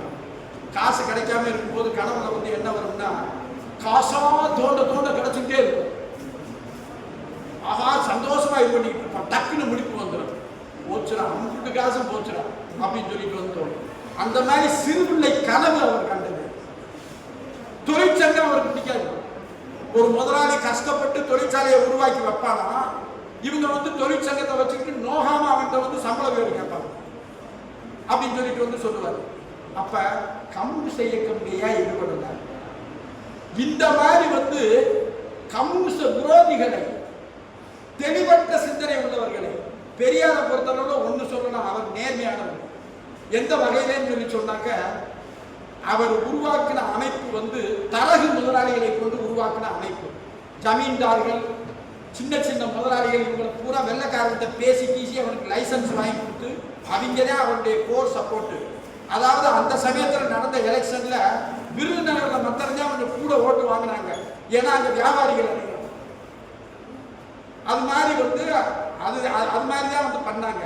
அந்த தரகு முதலாளித்துவ மனநிலை உள்ளவங்களை தேர்தலில் போட்டி போட வச்சு ஆட்சி அதிகாரத்துக்கு வந்து வந்தாங்கன்னு சொல்லிட்டு வந்து சொன்னாக்க அவன் சம்பாதிக்க ஆரம்பிக்கிறான்னு தெரியும். அதனாலதான் நம்ம ஆள் கெட்டு போயிடுவான்னு தேர்தலில் நான் நிற்க மாட்டேன்னு ஒரு முடிவு எடுத்தார். புத்திசாலித்தனமான முடிவு. அவர் எடுத்த முடிவுகளிலே பகுத்தறிவு பூர்வமான முடிவு எதுன்னு சொல்லி சொன்னாக்க இதுதான். அவர் வந்து தேர்தலில் நிற்காது எங்க அமைப்புன்னு சொல்லி சொன்னார். அதுக்கு அடுத்து வந்து என்னன்னு சொல்லி சொன்னாக்க அவர் வந்து சுய லாபத்துக்காக எதுவும் செய்யல. இதுக்காக தனிநபர் ரீதியா வந்து அவரை பாராட்டலாமே தவிர அவர் ஒரு சித்தாந்தவாதி, அவர் ஒரு வழிகாட்டி, தமிழ்நாட்டினுடைய முதல் கம்யூனிஸ்ட், இதெல்லாம் வந்து அந்த காலத்துல வந்து இந்த புலவர்கள் வந்து ராஜாக்களுக்கு வந்து இச்சகம் பாடி பொழைச்சாங்கல்ல, அந்த பொழப்புல. ஏன்னா இன்னைக்கு டிஎம்கே வந்து எல்லா இதையும் கைவிட்டுட்டாலும் அவர் பெரியாதான் எங்களுக்கு, அவர் தான் தலைவர். அவர் எங்களை கண்ணீர் துளிகள் தான் சொன்னார். இப்படி என்னத்தையாச்சும் சொல்லி வந்து இது பண்ணிக்கிட்டு இருக்காங்க. இவங்க வந்து அவங்கள்ட்ட இச்சகம் பாடி பிழைக்கிற நிலைக்கு வந்து வந்துட்டாங்க. இப்படிப்பட்டவங்க வந்து கம்யூனிசம் பேசினா, இப்ப நான் சொல்றேன், இப்படித்தான் அமைப்பு மாறுறதுக்கான வாய்ப்பு இருக்கு. அந்த சூழ்நிலை எல்லாம் பங்களாதேஷ்ல எப்படி வந்திருக்கு, இலங்கையில எப்படி வந்திருக்கு, நேபாளத்துல எப்படி வந்திருக்கு, நியூயார்க்ல எப்படி வந்திருக்கு, எப்படி மக்கள் அணிதிரண்டு போனாக்கா ஆட்சியாளர்கள் நாட்டை விட்டு ஓடுறா, இதை பூரா நம்ம சொன்னோம்னாக்க நம்ம பெரிய சக்தியா இல்லை. அவன் கட்சியா போ இவன் வந்து சொல்றானா, இவங்க அதாவது எல்லாம் இந்த மந்திரிகளுக்கும் எம்எல்ஏக்களுக்கும் வந்து இருக்கிறவனை வேலையை விட்டு துரத்திவிட்டு புதுசா வேலைக்கு சேர்க்கறதுக்கு வந்து கொண்டு வந்து விடுறேன்னு காசு சம்பாதிக்கிறதுக்கு வழி வகுத்து அதைத்தான் தரகர் வேலை தான் இவங்க வந்து செஞ்சுக்கிட்டு இருக்காங்க. இவங்க நடத்திக்கிட்டு இருக்கிறதே பிழைக்கு வளரும். இவங்க நம்மளை அடகு வச்சு வித்துட்டு போயிடுவாங்கன்னு சொல்லிட்டு வந்து பயந்துக்கிட்டு இருக்காங்க. ஆக இப்படிப்பட்ட அன்னைக்கு வந்து என்னன்னு சொன்னாக்க கம்யூனிஸ்ட் கட்சியை ஸ்தாபிச்சவர்கள் பீராமமூர்த்தி ஆகிய இப்படி கிடையாது. அவங்ககிட்ட இருந்த போராடினாக்க ஒரே ஒரு போராட்டம் என்னன்னா விடுதலைக்காக அவங்க போராடினாங்க. விடுதலைக்காக போராடும் போது நம்ம தேசம்னு பேசினாங்க. ஆனா விடுதலை கிடைச்சதுக்கு பின்னாடி அந்த தேசம்ங்கிற முழக்கம் இங்க இருக்கக்கூடிய முதலாளிக்கு சாதகம் ஆயிடுச்சு. அந்த நிலையிலேயே அவங்க அந்த முழக்கத்தை கைவிட்டாங்க. அதனால வந்து நம்ம தேசம்னு பேசிக்கிட்டே இருந்தோம். அன்னைக்கு முற்போக்காக இருந்த அந்த தேசியவாதம் பிற்போக்கானதற்கு பின்னாடியும் அவங்க பேச ஆரம்பிச்சாங்க. ஆனா அவங்க வந்து சீரழிஞ்சு போகல. அதுக்கு பின்னாடி இன்னைக்கு வந்திருக்கவங்க பிழைப்புவாதம். கம்யூனிசம் வந்து ஒரு சந்தை சரக்கா இப்படி வந்து மாறும்னு சொல்லிட்டு வந்து மார்க்ஸ் எங்கெல்ஸ் இவங்க கனவு கூட கண்டுக்க மாட்டாங்க. இதை வச்சு குறைக்க முடியும் கொஞ்சம் பேருன்னு சொல்லி கனவு கூட கண்டுக்க மாட்டாங்க. அப்படிப்பட்ட அந்த இயக்கத்துக்காக எத்தனையோ தியாகம், ஏன் குடும்பத்தை சேர்ந்தவங்க உட்பட. எங்க அப்பா வேலையில் இருந்தாரு, எங்க சித்தப்பா வேலையில் இருந்தாரு, ஏராளமான பேர் அவங்க கூட இருந்தவங்க அவ்வளவு பேர் வேலையில் இருந்தாங்க. பிழைக்கிறதுக்காக எங்கெங்கேயோ ஓடினாங்க, குண்டா மாதிரி இடங்களுக்கு ஓடினாங்க, இது மாதிரி தான் ஓடினாங்க. அப்படிப்பட்ட வேலை இழந்து உயிரிழந்து தடியடிப்பட்டு அடக்குமுறைகளை எதிர்கொண்ட அவங்களுடைய அந்த தியாகத்தினால் வளர்ந்த அந்த இயக்கத்தை வந்து இன்னைக்கு விலை ஊறி வித்துக்கிட்டு இருக்கக்கூடிய தரகர்கள் ஆகிப்போம். இவங்களை கம்யூனிஸ்டுகள் கொண்டு வந்து நிறுத்தினாக்க கம்யூனிசத்தின் பால் அபிமானம்ங்கிறது வந்து வருமா, மக்களுக்கு வந்து வருமா? இப்ப நமக்கு முன்னாடி இருக்கக்கூடிய கடமையா இருந்தாங்க. இவங்க கம்யூனிஸ்ட் இல்லை. அதுக்கு அடுத்து வந்து என்னன்னு சொல்லி சொன்னாக்க சிங்காரவேலர் கம்யூனிஸ்ட் கிடையாது. சிங்காரவேலர் கம்யூனிசத்தினுடைய ஃபாலோவர், அவர் மார்க்ஸ் கிடையாது. அதையும் அறகுறையா ஃபாலோ பண்ணணும். அதுக்கு அடுத்து வந்து இந்திய கம்யூனிஸ்ட் கட்சியில இருந்த நிறைய பேர் வந்து நல்ல காங்கிரஸ்காரங்க மாதிரி தான் இருந்தாங்க. அவங்களுக்கு வர்க்க போராட்டம்லாம் பெருசா இல்லை, வர்க்க போராட்ட அனுபவம் கிடையாது. தொழிலாளிகளா போய் ஏழை கட்சி இவங்க நமக்காக ஏதாவது செய்வாங்கன்னு சொல்லிட்டு வந்து போனதுனால வந்தது தானே தவிர, அதனாலதான் வந்து என்னன்னு சொல்லி சொன்னாக்க தொழிற்சங்க ஒரு ஆர்கனைஸ்டு ட்ரேட் யூனியன் நம்ம இந்தியாவில் எவ்வளவு நினைக்கிறீங்க? 5% ஒர்க்கர்ஸ் கூட இல்லை, அந்த மாதிரி வச்சிருந்தாங்க. இன்னைக்கு இந்த மாதிரி பாதிக்கப்பட்டவங்க எல்லாத்தையும் வச்சு வந்து யூனியன் வைக்கிறான். இப்படி வைக்கணும்னு சொன்னப்ப எங்க மேல பாய்ச்சாங்க. இதுல தொழிற்சங்கம் வச்சுனாக்க சிறு முதலாளி வந்து மூடிட்டு போயிருவாங்க, ஒப்பந்ததாரர் வந்து அழைச்சிட்டு போயிருவாங்க அப்படின்னு சொல்லிட்டு வந்து சொன்னாங்க. எங்க போங்க? அவன் சம்பாதிக்கிறதுனாக்க இங்கதானே வரணும். அவன் எங்க போனாலும் அங்க போய் யூனியன் வச்சா என்ன செய்யலாம்? யூனியன் எங்கேயும் வைக்கக்கூடாது, இந்த எல்லைகளை தான் வைக்கணும்னு ஏதாவது இருக்கா? ஆக இப்படியெல்லாம் வந்து இவங்க செஞ்சாங்க, அந்த அளவுக்கு சீரழிஞ்சிட்டாங்க. உலக அளவுலையும் வந்து கம்யூனிஸ்ட் இயக்கங்கள் எல்லாமே என்னன்னா ஈரோ கம்யூனிசம்னு சொல்லிட்டு வந்து ஒன்று ஆரம்பிச்சாங்க ஐரோப்பா. அவங்க வந்து என்னன்னு சொல்லி சொன்னா ஏகாதிபத்தியங்கள் இந்த மாதிரி வந்து சுரண்டுறாங்க, பிற நாடுகளை வந்து அச்சுறுத்தி ராணுவ வலிமையை காட்டி அச்சுறுத்தி சுரண்டுறாங்கன்னு சொல்லிட்டு வந்து சொன்னாங்க. அதனால ஏகாதிபத்தியம்லாம் ஒன்றும் கிடையாது, பெரிய முதலாளி சின்ன முதலாளி இருக்கேன், ஏகாதிபத்தியம்லாம் கிடையாது அப்படின்னா அவனுக்கு சாதகமாக பேசுறதுக்காக ஒன்று வந்து உருவாகி. சமூக மாற்றம்ங்கிறது வந்து தவிர்க்க முடியாத விதி. உற்பத்தி சக்திகள் உற்பத்தி உறவுகள் இரண்டுக்கு இடையில் இருக்கக்கூடிய முரண்பாட்டின் விளைவாக புரட்சி வருது. அப்ப அப்படிப்பட்ட சமூக மாற்ற எழுச்சிகளை தள்ளி போட முடியும், தவிர்க்க முடியாதுன்னு சொல்லி சொன்னாங்க. அதெல்லாம் தவிர்க்க முடியும். கோல் போஸ்ட்டை முதலாளி தள்ளி தள்ளி கொண்டு போயிட்டே இருக்கும். இப்போ நம்ம ஃபுட்பால் விளையாடுறதுன்னு சொல்லி சொன்னால் கோல் அடிக்க போகிறோம்னாக்க கோல் போஸ்ட்டை தள்ளி கொண்டு போயிட்டானா அது மாதிரி அங்கே தள்ளி தள்ளி கொண்டு போய்கிட்டு இருக்கேன். அதனால புரட்சியெல்லாம் தவிர்க்க முடியாத விதியெல்லாம் கிடையாது. இப்படி பேசுறவே இவன் பூரா என்னன்னு சொல்லி சொன்னாக்க முதலாளித்துவத்தினுடைய ஏஜென்ட்டுகள், ஏகாதிபத்தியத்தினுடைய ஏஜென்ட்டுகள். கம்யூனிச சித்தாந்தத்தின் தத்துவ ரீதியான வெற்றி அதனுடைய எதிரிகளை கம்யூனிசம் பேச வச்சுச்சு. சித்தாந்த ரீதியான வெற்றி அதனுடைய எதிரிகளையும் கம்யூனிசம் பேச வச்சுச்சு. அப்படி பேசணும். அதனால அந்த நாடுகளில் வரல. இல்லாட்டி வந்து இத்தாலியிலையும் பிரான்ஸ்லையும் கம்யூனிஸ்ட் கட்சி அவ்வளவு பெரிய கட்சியா இருந்துச்சு. 2 நாடுகள்லையும் வந்து ஸ்டாலின் வெகு சீக்கிரம் புரட்சி வந்துடும் சொல்லிட்டு வந்து நினைச்சாங்க. ஆக இந்த நிலையில தான் தள்ளி போடப்பட்டுட்டே இருந்துச்சு. இப்ப வந்து என்னன்னு சொல்லி சொன்னா சோசியலிசத்தை காலி பண்ணிட்டாங்க. சோசியலிசம் காலி ஆன உடனே வந்து என்னன்னு சொல்லி சொன்னாக்க உலகமயத்தை. அதுக்கு முன்னாடி உலகமயத்தை பத்தி யோசிக்க முடியல. ஏன்னா சோசியலிசம் முகாமினுடைய எதிர்ப்பு வரும். ரொம்ப உலகமயம்னு கொண்டு வந்து நான் ஸ்ட்ரக்சுரல் சேஞ்சஸ் கொண்டு வர்றேன், தனியார் மயம் தாராளமயம் இந்த மாதிரிலாம் கொண்டு வந்தேன்னு சொல்லி சொன்னாங்க. தொழிலாளி கொந்தளிச்சு சோசியலிச ரீதியான ஒரு கிளர்ச்சிக்கு தயாராகிடுவேன்னு சொல்லிட்டு வந்து பேசாம இருந்தான். இது போனோன்னு வந்து கேட்கறதுக்கு நாதியும் இல்லை நாத்தாங்காலம் இல்லை, எதை வேண்டாலும் கொண்டு வா அப்படின்னு சொல்லிட்டு வந்து கொண்டு வந்து இது பண்ணிட்டாங்க. சோசியலிசம் இல்லாமல் போனாலும் சோசியலிச சித்தாந்தத்தை அழிக்க முடியும். அதனாலதான் வந்து என்னன்னாக்க இலங்கையில வந்து அது சார்ந்த கிளர்ச்சி கிளர்ந்தது. அதனாலதான் வந்து முதலாளித்துவத்தின் இதயம் அமெரிக்கா, அந்த இதயத்தினுடைய இதயம் நியூயார்க் சிட்டி. அங்க வந்து சோசியலிசம் பேசக்கூடிய ஒருத்தர் வந்து சிங்கிள் ஹேண்டடா தனித்தனியா போய் என்ன மாதிரி வந்து பிரச்சாரம் பண்ணார். 90,000 பேரை உருவாக்கினார்.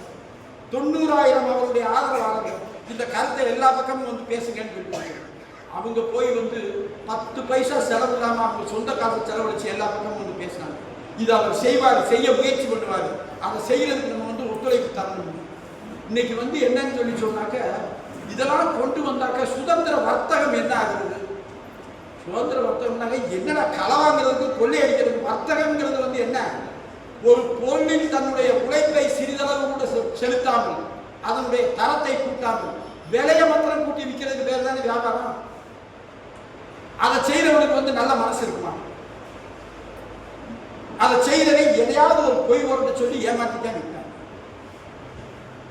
ஆக இந்த அளவுக்கு வந்து இந்த மாதிரி வந்து வந்துருக்கு. அப்ப அதனால இப்ப நம்ம வந்து இந்த நவம்பர் தின புரட்சியினுடைய இந்த மெசேஜ் இந்தியாவில் வந்து மக்களுக்கு வந்து கம்யூனிசத்தின் மேல பெரிய அபிமானங்கள் வந்து இருந்துச்சு. கம்யூனிஸ்டுகள் தான் இருக்கிற கட்சியிலே நேர்மையானவங்க நினைச்சுக்கிட்டு அதுல அப்படியே குண்டை தூக்கி போட்டாங்க. இன்னைக்கு 2 பேரும் செய்யும். இன்னைக்கு வந்து யாரும் ஐயோ அது பெருங்கலாணிப்பை அதுக்கு களவாணியை நம்பிடலாம். இவன் எந்த களவாணித்தனம் பண்ணுவேனே சொல்ல முடியல. ஏன்னு சொல்லி சொன்னா நம்ம இந்த திருப்பூர்ல இந்த மாதிரி ட்ரம்ப் வந்து வரியை கூட்டிட்டாரு, அதனால வந்து தொழில்கள் நலிய போகுது அப்படின்னு சொல்லிட்டு வந்து அப்படி நலிகிறதுனால முதலாளிகளுக்கு வந்து மானியம் கொடுங்கன்னு சொல்லிட்டு வந்து போராட்டம். இவன் தொழிலாளிகளுக்கு கட்சி. நம்ம போய் வந்து அந்த மானியத்தை தொழிலாளிக்கு கொடுன்னு சொல்லிட்டு வந்து போராட்டம். அதுக்கு ஒரு நோட்டீஸ் போட்டா தோழர் தான் கொண்டு போய் அந்த நோட்டீஸ் கொடுத்துருக்கேன். தோழர் இப்போ வந்து நமக்கு வளர்ச்சி தான் முக்கியம். வளர்ச்சி எங்கே வந்து வரும்? ரகுராம் ராஜன் கேட்டார், ரிசர்வ் பேங்க் கவர்னர், மோடி வந்து வளர்ச்சியை கொண்டு வரணும், லோனை கொண்டு எந்த பொருள் விற்குங்க அதை சொல்லுங்க. அந்த பொருளை நடத்துற தொழிலுக்கு வந்து நான் லோன் கொடுக்க சொல்லுவேன். எதுக்கு விற்காது, மக்கள்கிட்ட வாங்கும் சக்தி இல்லை. புள்ளி விவரத்தை சொல்லுது 40 வருஷத்துல இல்லாத அளவுக்கு வந்து மக்களினுடைய வாங்கும் சக்தி சூறையாடப்பட்டிருக்கு. வேலையில்லா திட்டத்தை நினைச்சு பார்க்க முடியாத அளவுக்கு வந்து இருக்கு அப்படின்னு சொல்லிட்டு வந்து சொல்றாரு. அப்ப இந்த நிலையில வளர்ச்சி முதல்ல வரணும். கூதர பேர்கள் மாதிரி பேசுறது, வேற ஒண்ணு எனக்கு வார்த்தை கிடைக்கல. கூதர பேர்கள் மாதிரி பேசுறாங்க. கருத்து ரீதியா எல்லாம் நீங்க சொல்றதெல்லாம் கரெக்ட் தான், நீங்க ரொம்ப அட்வான்ஸா அப்படின்னு சொல்லிட்டு வந்து சொல்றாங்க. அப்ப இன்னைக்கு நம்ம செய்ய வேண்டியது என்ன? கம்யூனிசத்தின் மேல் சூழ்ந்திருக்கக்கூடிய களங்கத்தை துடைக்க வேண்டும். கம்யூனிசத்தினுடைய மாண்பினை காக்க வேண்டும். இதுதான் கம்யூனிசம். இதுக்காகத்தான் உற்பத்தி சாதனங்களை சமூகமயமாக்கணுங்கிறதுக்காகத்தான் வந்துச்சு. இன்னைக்கு கேரளாவில் சீஃப் மினிஸ்டர் சொல்றாரு, அதீத வறுமையை வந்து ஒழிச்சுட்டாங்க. எப்படியா ஒழிச்சா? 1 லட்சம் குடும்பத்துக்கு லோன் கொடுத்து முதல்ல வந்து என்னன்னு சொல்லி சொன்னாக்க, இவங்க வந்து அதீத வறுமை இவங்க கொடுக்குற புள்ளி விவரம் பூரா பொய். இப்ப என்டிஏ அரசை பத்தி சொல்லும் போது அவர் சாய்நாத் தான் சொல்லுவார். என்டிஏங்கிறது ஒரு புதிய விளக்கம் கொடுப்பாரு. நோ டேட்டா சொல்லுவார்.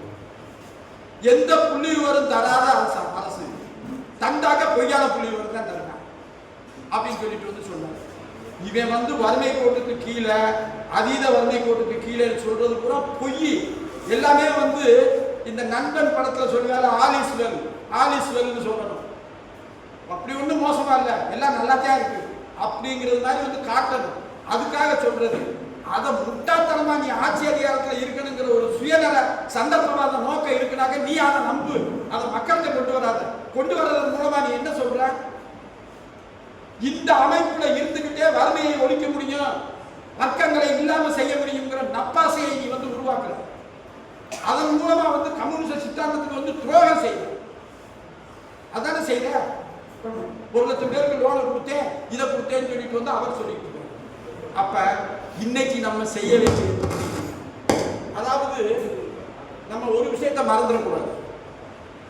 ஒரு அமைப்பை சித்தாந்த ரீதியா பால்படாம சரியான திசை வெளியில சிந்திச்சு அதுக்காக வந்து ஒரு தியாக சிந்தையோடையும் அர்ப்பணிப்போடையும் வேலை செய்யக்கூடிய தோழர்களை உருவாக்கி நம்ம அதை நடத்திக்கிட்டு இருந்தோம்னு சொல்லி சொன்னாங்க. எப்படி 1917 25,000 மெம்பர்களை கொண்டிருந்ததா இந்த போல்ஷெவிக் கட்சி 1 வாரம் 2 வாரத்துல 1 லட்சம் மெம்பர்களை கொண்டதா வந்து ஆச்சோம். அது மாதிரி நம்ம ஆக முடியும். ஏன்னா சரியான வழிமுறை. எல்லாரும் போர் முனைக்கு எல்லாத்தையும் அனுப்புங்கன்னு சொல்லும் போது லெனின் என்ன சொன்னாரு? ரொட்டியும் அமைதியும் வேணும், விவசாயிக்கு நிலம் வேணும் அப்படின்னு சொல்லிட்டு வந்து சொன்னாரு.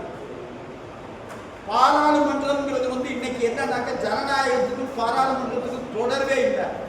இன்னைக்கு வந்து டிஎம்கேயை பொறுத்தளவுல வந்து என்ன நினைச்சுக்கிட்டு இருக்காங்க? நமக்கு கூட்டம் கூட போறது கிடையாது, அதனால எவனையும் கூட்டம் கூட போறது. அதனால கரூர்ல இப்படி ஒண்ணு நடந்துச்சா இதை வச்சு எஸ்ஓபின்னு ஒண்ணு கொண்டு வந்து கோர்ட்ல கொடுத்துருக்கு. அதாவது 5000 பேருக்கு மேல ஒண்ணு திரட்டினாக்க அவங்க இவ்வளவு பேர் வருவாங்கன்னு சொல்லிட்டு அதுக்கு கூடுதலா வந்தாக்க இவ்வளவு ஃபைன். அதுக்கு அடுத்து வந்து என்னன்னா 10,000 ஊரை தாண்டி வந்து போடணும். இப்படி வந்து என்னன்னாக்க எல்லா உரிமைகளையும் பறிச்சுக்கிட்டு இருக்காங்க. நோட்டீஸ் கொடுக்குற உரிமையை கூட வந்து பறிச்சுக்கிட்டு இருக்காங்க. இது எல்லாம் ஒரு பக்கத்துல வந்து என்னன்னு சொல்லி சொன்னாக்க இதெல்லாம் செய்யறதன் மூலமா வந்து இயக்க ரீதியான வளர்ச்சிங்கிறது வந்து கட்சிகளுக்கு இல்லாம, கம்யூனிஸ்ட் கட்சிக்கு இல்லாம போயிடும் நினைக்கிறாங்களா? இல்ல. என்ன ஆகும்னு சொல்லி சொன்னா, முன்னாடி வந்து இவன் ஜனநாயகவாதி கொஞ்சம் நம்ம பேசுறத கேட்பாங்கிற நப்பாசை இருந்துச்சு. இப்ப வந்து என்னன்னாக்க 1ஆம் நம்பர் ஐக்கிய பையன், இவன் சொல்றது எதையும் நம்ப கூடாது. முழுக்க ஏமாத்துக்காது. இவனை உண்டு இல்லைன்னு பண்றதுக்கு நம்ம தயார் பண்ணணும். அதனால வந்து இவன்கிட்ட மோதுறதுக்கு முன்னாடி நம்மளை நல்ல ஆயுதபாணி ஆக்கிக்கிறணும். நம்மளை வந்து கருத்து ரீதியா இயக்க ரீதியா வந்து வலுப்படுத்திக்கணும். இப்படிப்பட்ட உறுதியா இருக்கணும். நிறைய பேர் நினைக்கிறது என்னன்னாக்க எப்படி தொழிலாளிகள் போய் பாதிப்பை இது பண்ணுவாங்க. தொழிலாளி வர்க்கம் வந்து சமூக புரட்சியை நடத்தக்கூடிய வர்க்கம்னு மார்க்ஸ் எப்படி தீர்மானிச்சாரு? அவன் இழப்பதற்கு ஒன்றும் இல்லாதவன். அவனுக்கு என்ன இருக்கு? அவனுக்கு இழக்கிறதுக்கு ஒன்றும் இல்லை. நிலப்பிரபு ஆட்சி அதிகாரத்துக்கு வர்ற சூழ்நிலையை ஏற்படுத்தி தந்தது பண்ணை அடிமை. ஏன் ஏற்படுத்தி தந்தான்? அவன்கிட்ட ஒன்றும் இல்லை, வெறுமையை எப்படி வேணாலும் சண்டை போட முடியும். நிலப்பிரபு இழக்கிறதுக்கு நிறைய இருக்கு. அதனால பின்னாடி இருந்தே வாழூரி விட்டுட்டு அவன் அமைச்சு கொடுத்ததுக்கு பின்னாடியே போய் உட்காந்துக்கிட்டு பார்த்தான். அப்ப இப்படிப்பட்ட போக்குகள் தான் தொழிலாளி வர்க்கம். அப்படிப்பட்ட ஒரு தன்மையுள்ள வர்க்கம். அது மேல அடக்குமுறைகள் வர வர அதனுடைய உறுதித்தன்மை அதிகமாகும். அங்க ஒருத்தர் இங்க ஒருத்தர் மத்திய தர வர்க்க மனநிலை உள்ளவங்க ஊசலாடலாம். ஏன்னு சொல்லி சொன்னாக்க, மத்திய தர வர்க்கத்துல இருந்து நிறைய பேர் தொழிலாளி வர்க்கத்தில் தூக்கி எறியப்பட்டிருக்காங்க. அவங்களுடைய அந்த மனநிலை உடனே மாறும்னு சொல்ல முடியாது. அப்ப மத்திய தர வர்க்க மனநிலை அவங்கள்ட்ட ஊசலாட்டத்தை ஏற்படுத்தலாம். சாதாரண தொழிலாளி அவனும் என்னன்னாக்க எல்லாத்தையும் இழந்துக்கிட்டு இருக்கவே இன்னைக்கு எதையும் செய்யலாம் அப்படிங்கிற ஒரு முடிவோடு தான் வந்திருக்கேன். ஆக அப்படிப்பட்ட மனநிலைங்கிறது இன்னைக்கு எல்லா பக்கமும் பல்கி பெருகிட்டு இருக்கு. அதனால நம்ம சித்தாந்தத்தினுடைய மாண்பு கெடாம அர்ப்பணிப்பு தன்மையோட சரியான வழிகாட்டுதலின் அடிப்படையில் எப்படி சோசலிசம் உயர்ந்ததுங்கிறத கொண்டு போகணும். எனக்கு தெரிய மேதின கூட்டங்கள் எதிலையும் இப்ப நம்ம முன்வைத்த கருத்துக்களை ஒத்த கருத்துக்கள் நான் கேட்டது. நான் கேட்காததுனாலதான் அதை சொல்லணும்னு எனக்கு இதுவரைக்கும் இல்லாத கருத்து இல்லை, வராத கருத்து, முன்வைக்கப்படாத கருத்து, இருக்கக்கூடிய கருத்து. இந்த கருத்துக்களினுடைய ஆசான் நான் இல்லை. மாவோவே என்ன சொன்னாருன்னு சொல்லி சொன்னாக்க, மாவோயிசம்னு சொல்லிட்டு அங்க கொஞ்சம் பேர் சொன்னாங்க. மாவோயிசம் தான் சொன்னார். நான் புதுசா எதையும் வழங்குறேன். என்னை அதிகபட்சம் நீ சொல்லணும்னாக்க நான் நல்ல டீச்சர், மார்க்சிசத்தை நல்லா படிச்சுக்கிட்ட ஒரு வாத்தியார், என்னை ஒரு நல்ல டீச்சர்னு சொல்றேன். அதனாலதான் மாவோவினுடைய சிந்தனைகள்னு சொல்லுவாங்களே தவிர மாவோயிசம்னு சொல்ல மாட்டாங்க. அப்ப இப்படிப்பட்ட அடிப்படையில் நம்ம என்ன பண்ணணும்னாக்க, இந்த கருத்துக்களை கொண்டு போகணும். இந்த கருத்துக்களினுடைய வெளிச்சத்தில் நம்ம அமைப்புகளை உருவாக்கணும். இந்த அமைப்புகளை உருவாக்குறது எப்படி? நம்ம தொழிற்சங்கங்களை ஏன் அமைக்கிறோம்? தொழிற்சங்கங்களை அமைக்கிறதன் மூலமா அவங்களுடைய நம்பிக்கையை பெறும். அவங்கள அவங்கள்ட்ட நம்ம அம்பலப்படுத்தணும். அரசு அமைப்புகள் எப்படி இருக்கு, அரசாங்கம் எப்படி இருக்கு அப்படிங்கிறத காட்டணும். போராட்டத்தினுடைய அவசியம் அதனால உணர்த்தப்படுது. போராட்டத்தினுடைய அவசியம்ங்கிறது உணர்த்தப்படுது. அதன் மூலமா அவங்க ஒரு அரசியல் மேம்படுத்தப்பட்டாங்க. அதுக்கடுத்து கலாச்சார ரீதியான மாறுபாடு அவங்ககிட்ட எதுல வருதுன்னாக்க, முதலாளித்துவ சமூக அமைப்பில் இருக்கக்கூடிய தனிநபர் வாதம், தன்னலம், இதெல்லாம் ஒளிகிறதுக்கு ஏற்ற சூழ்நிலைகளை தொழிற்சங்கம் உருவாக்கி தருது. நீங்க நடைமுறையிலே சொல்லலாம், தொழிற்சங்க உறுப்பினர்களாக இருக்கக்கூடிய உங்களுக்கு இடையில இருக்கக்கூடிய உறவும் மற்ற சமூக மனிதர்களுக்கும் உங்களுக்கும் இடையில இருக்கக்கூடிய உறவும், ஏன் உங்க சொந்தக்காரங்களுக்கும் உங்களுக்கு இடையில இருக்கக்கூடிய உறவும் ஒரே தன்மை வாய்ந்ததா? நீங்க எதையுமே உங்க தொழிற்சங்க உறுப்பினராக இருக்கக்கூடிய தோழர்கள்ட்ட சொல்லலாம். அவங்க அதை வச்சு பிளாக்மெயில் பண்ண மாட்டாங்க. ஏன்னா அந்த அமைப்பு அப்படிப்பட்டது. அதனால அதுல அந்த கூட்டுவாத கலாச்சாரம், நம்ம ஒன்னா சேர்ந்துதான் நம்ம வாங்க முடியும் சொல்லி அந்த கலாச்சாரம் மேலோடு, எதையுமே போராடிதான் சாதிக்க முடியுங்கிற அந்த எண்ணம் மேலோடு, வாழ்க்கையில ஒரு அர்த்தம் கிடைக்கும். வாழ்க்கையில ஒரு அர்த்தம் கிடைக்கும். அர்த்தம் இல்லாத வாழ்க்கை நிறைய பேர் புலம்பிக்கிட்டு இருக்காங்க. எது அர்த்தம்? நான் வாழ்க்கையை வாழ்ந்து முடித்து மரணப்படுக்கையில் கிடக்கும் போது ஒரு நொடி சிந்தித்து பார்க்க முடிந்தவனாக நான் இருக்க வேண்டும். என்னுடைய இந்த வாழ்க்கையில் யாருக்காவது எப்போதாவது பிரயோஜனமாக வாழ்ந்திருக்கிறேனா? ஒரு சிலராவது என்னை நான் இறந்ததற்கு பின்பு நினைப்பார்களா? மறுபிறவியில் எனக்கு நம்பிக்கை இல்லை, கம்யூனிஸ்டுகளுக்கு நம்பிக்கை இல்லை.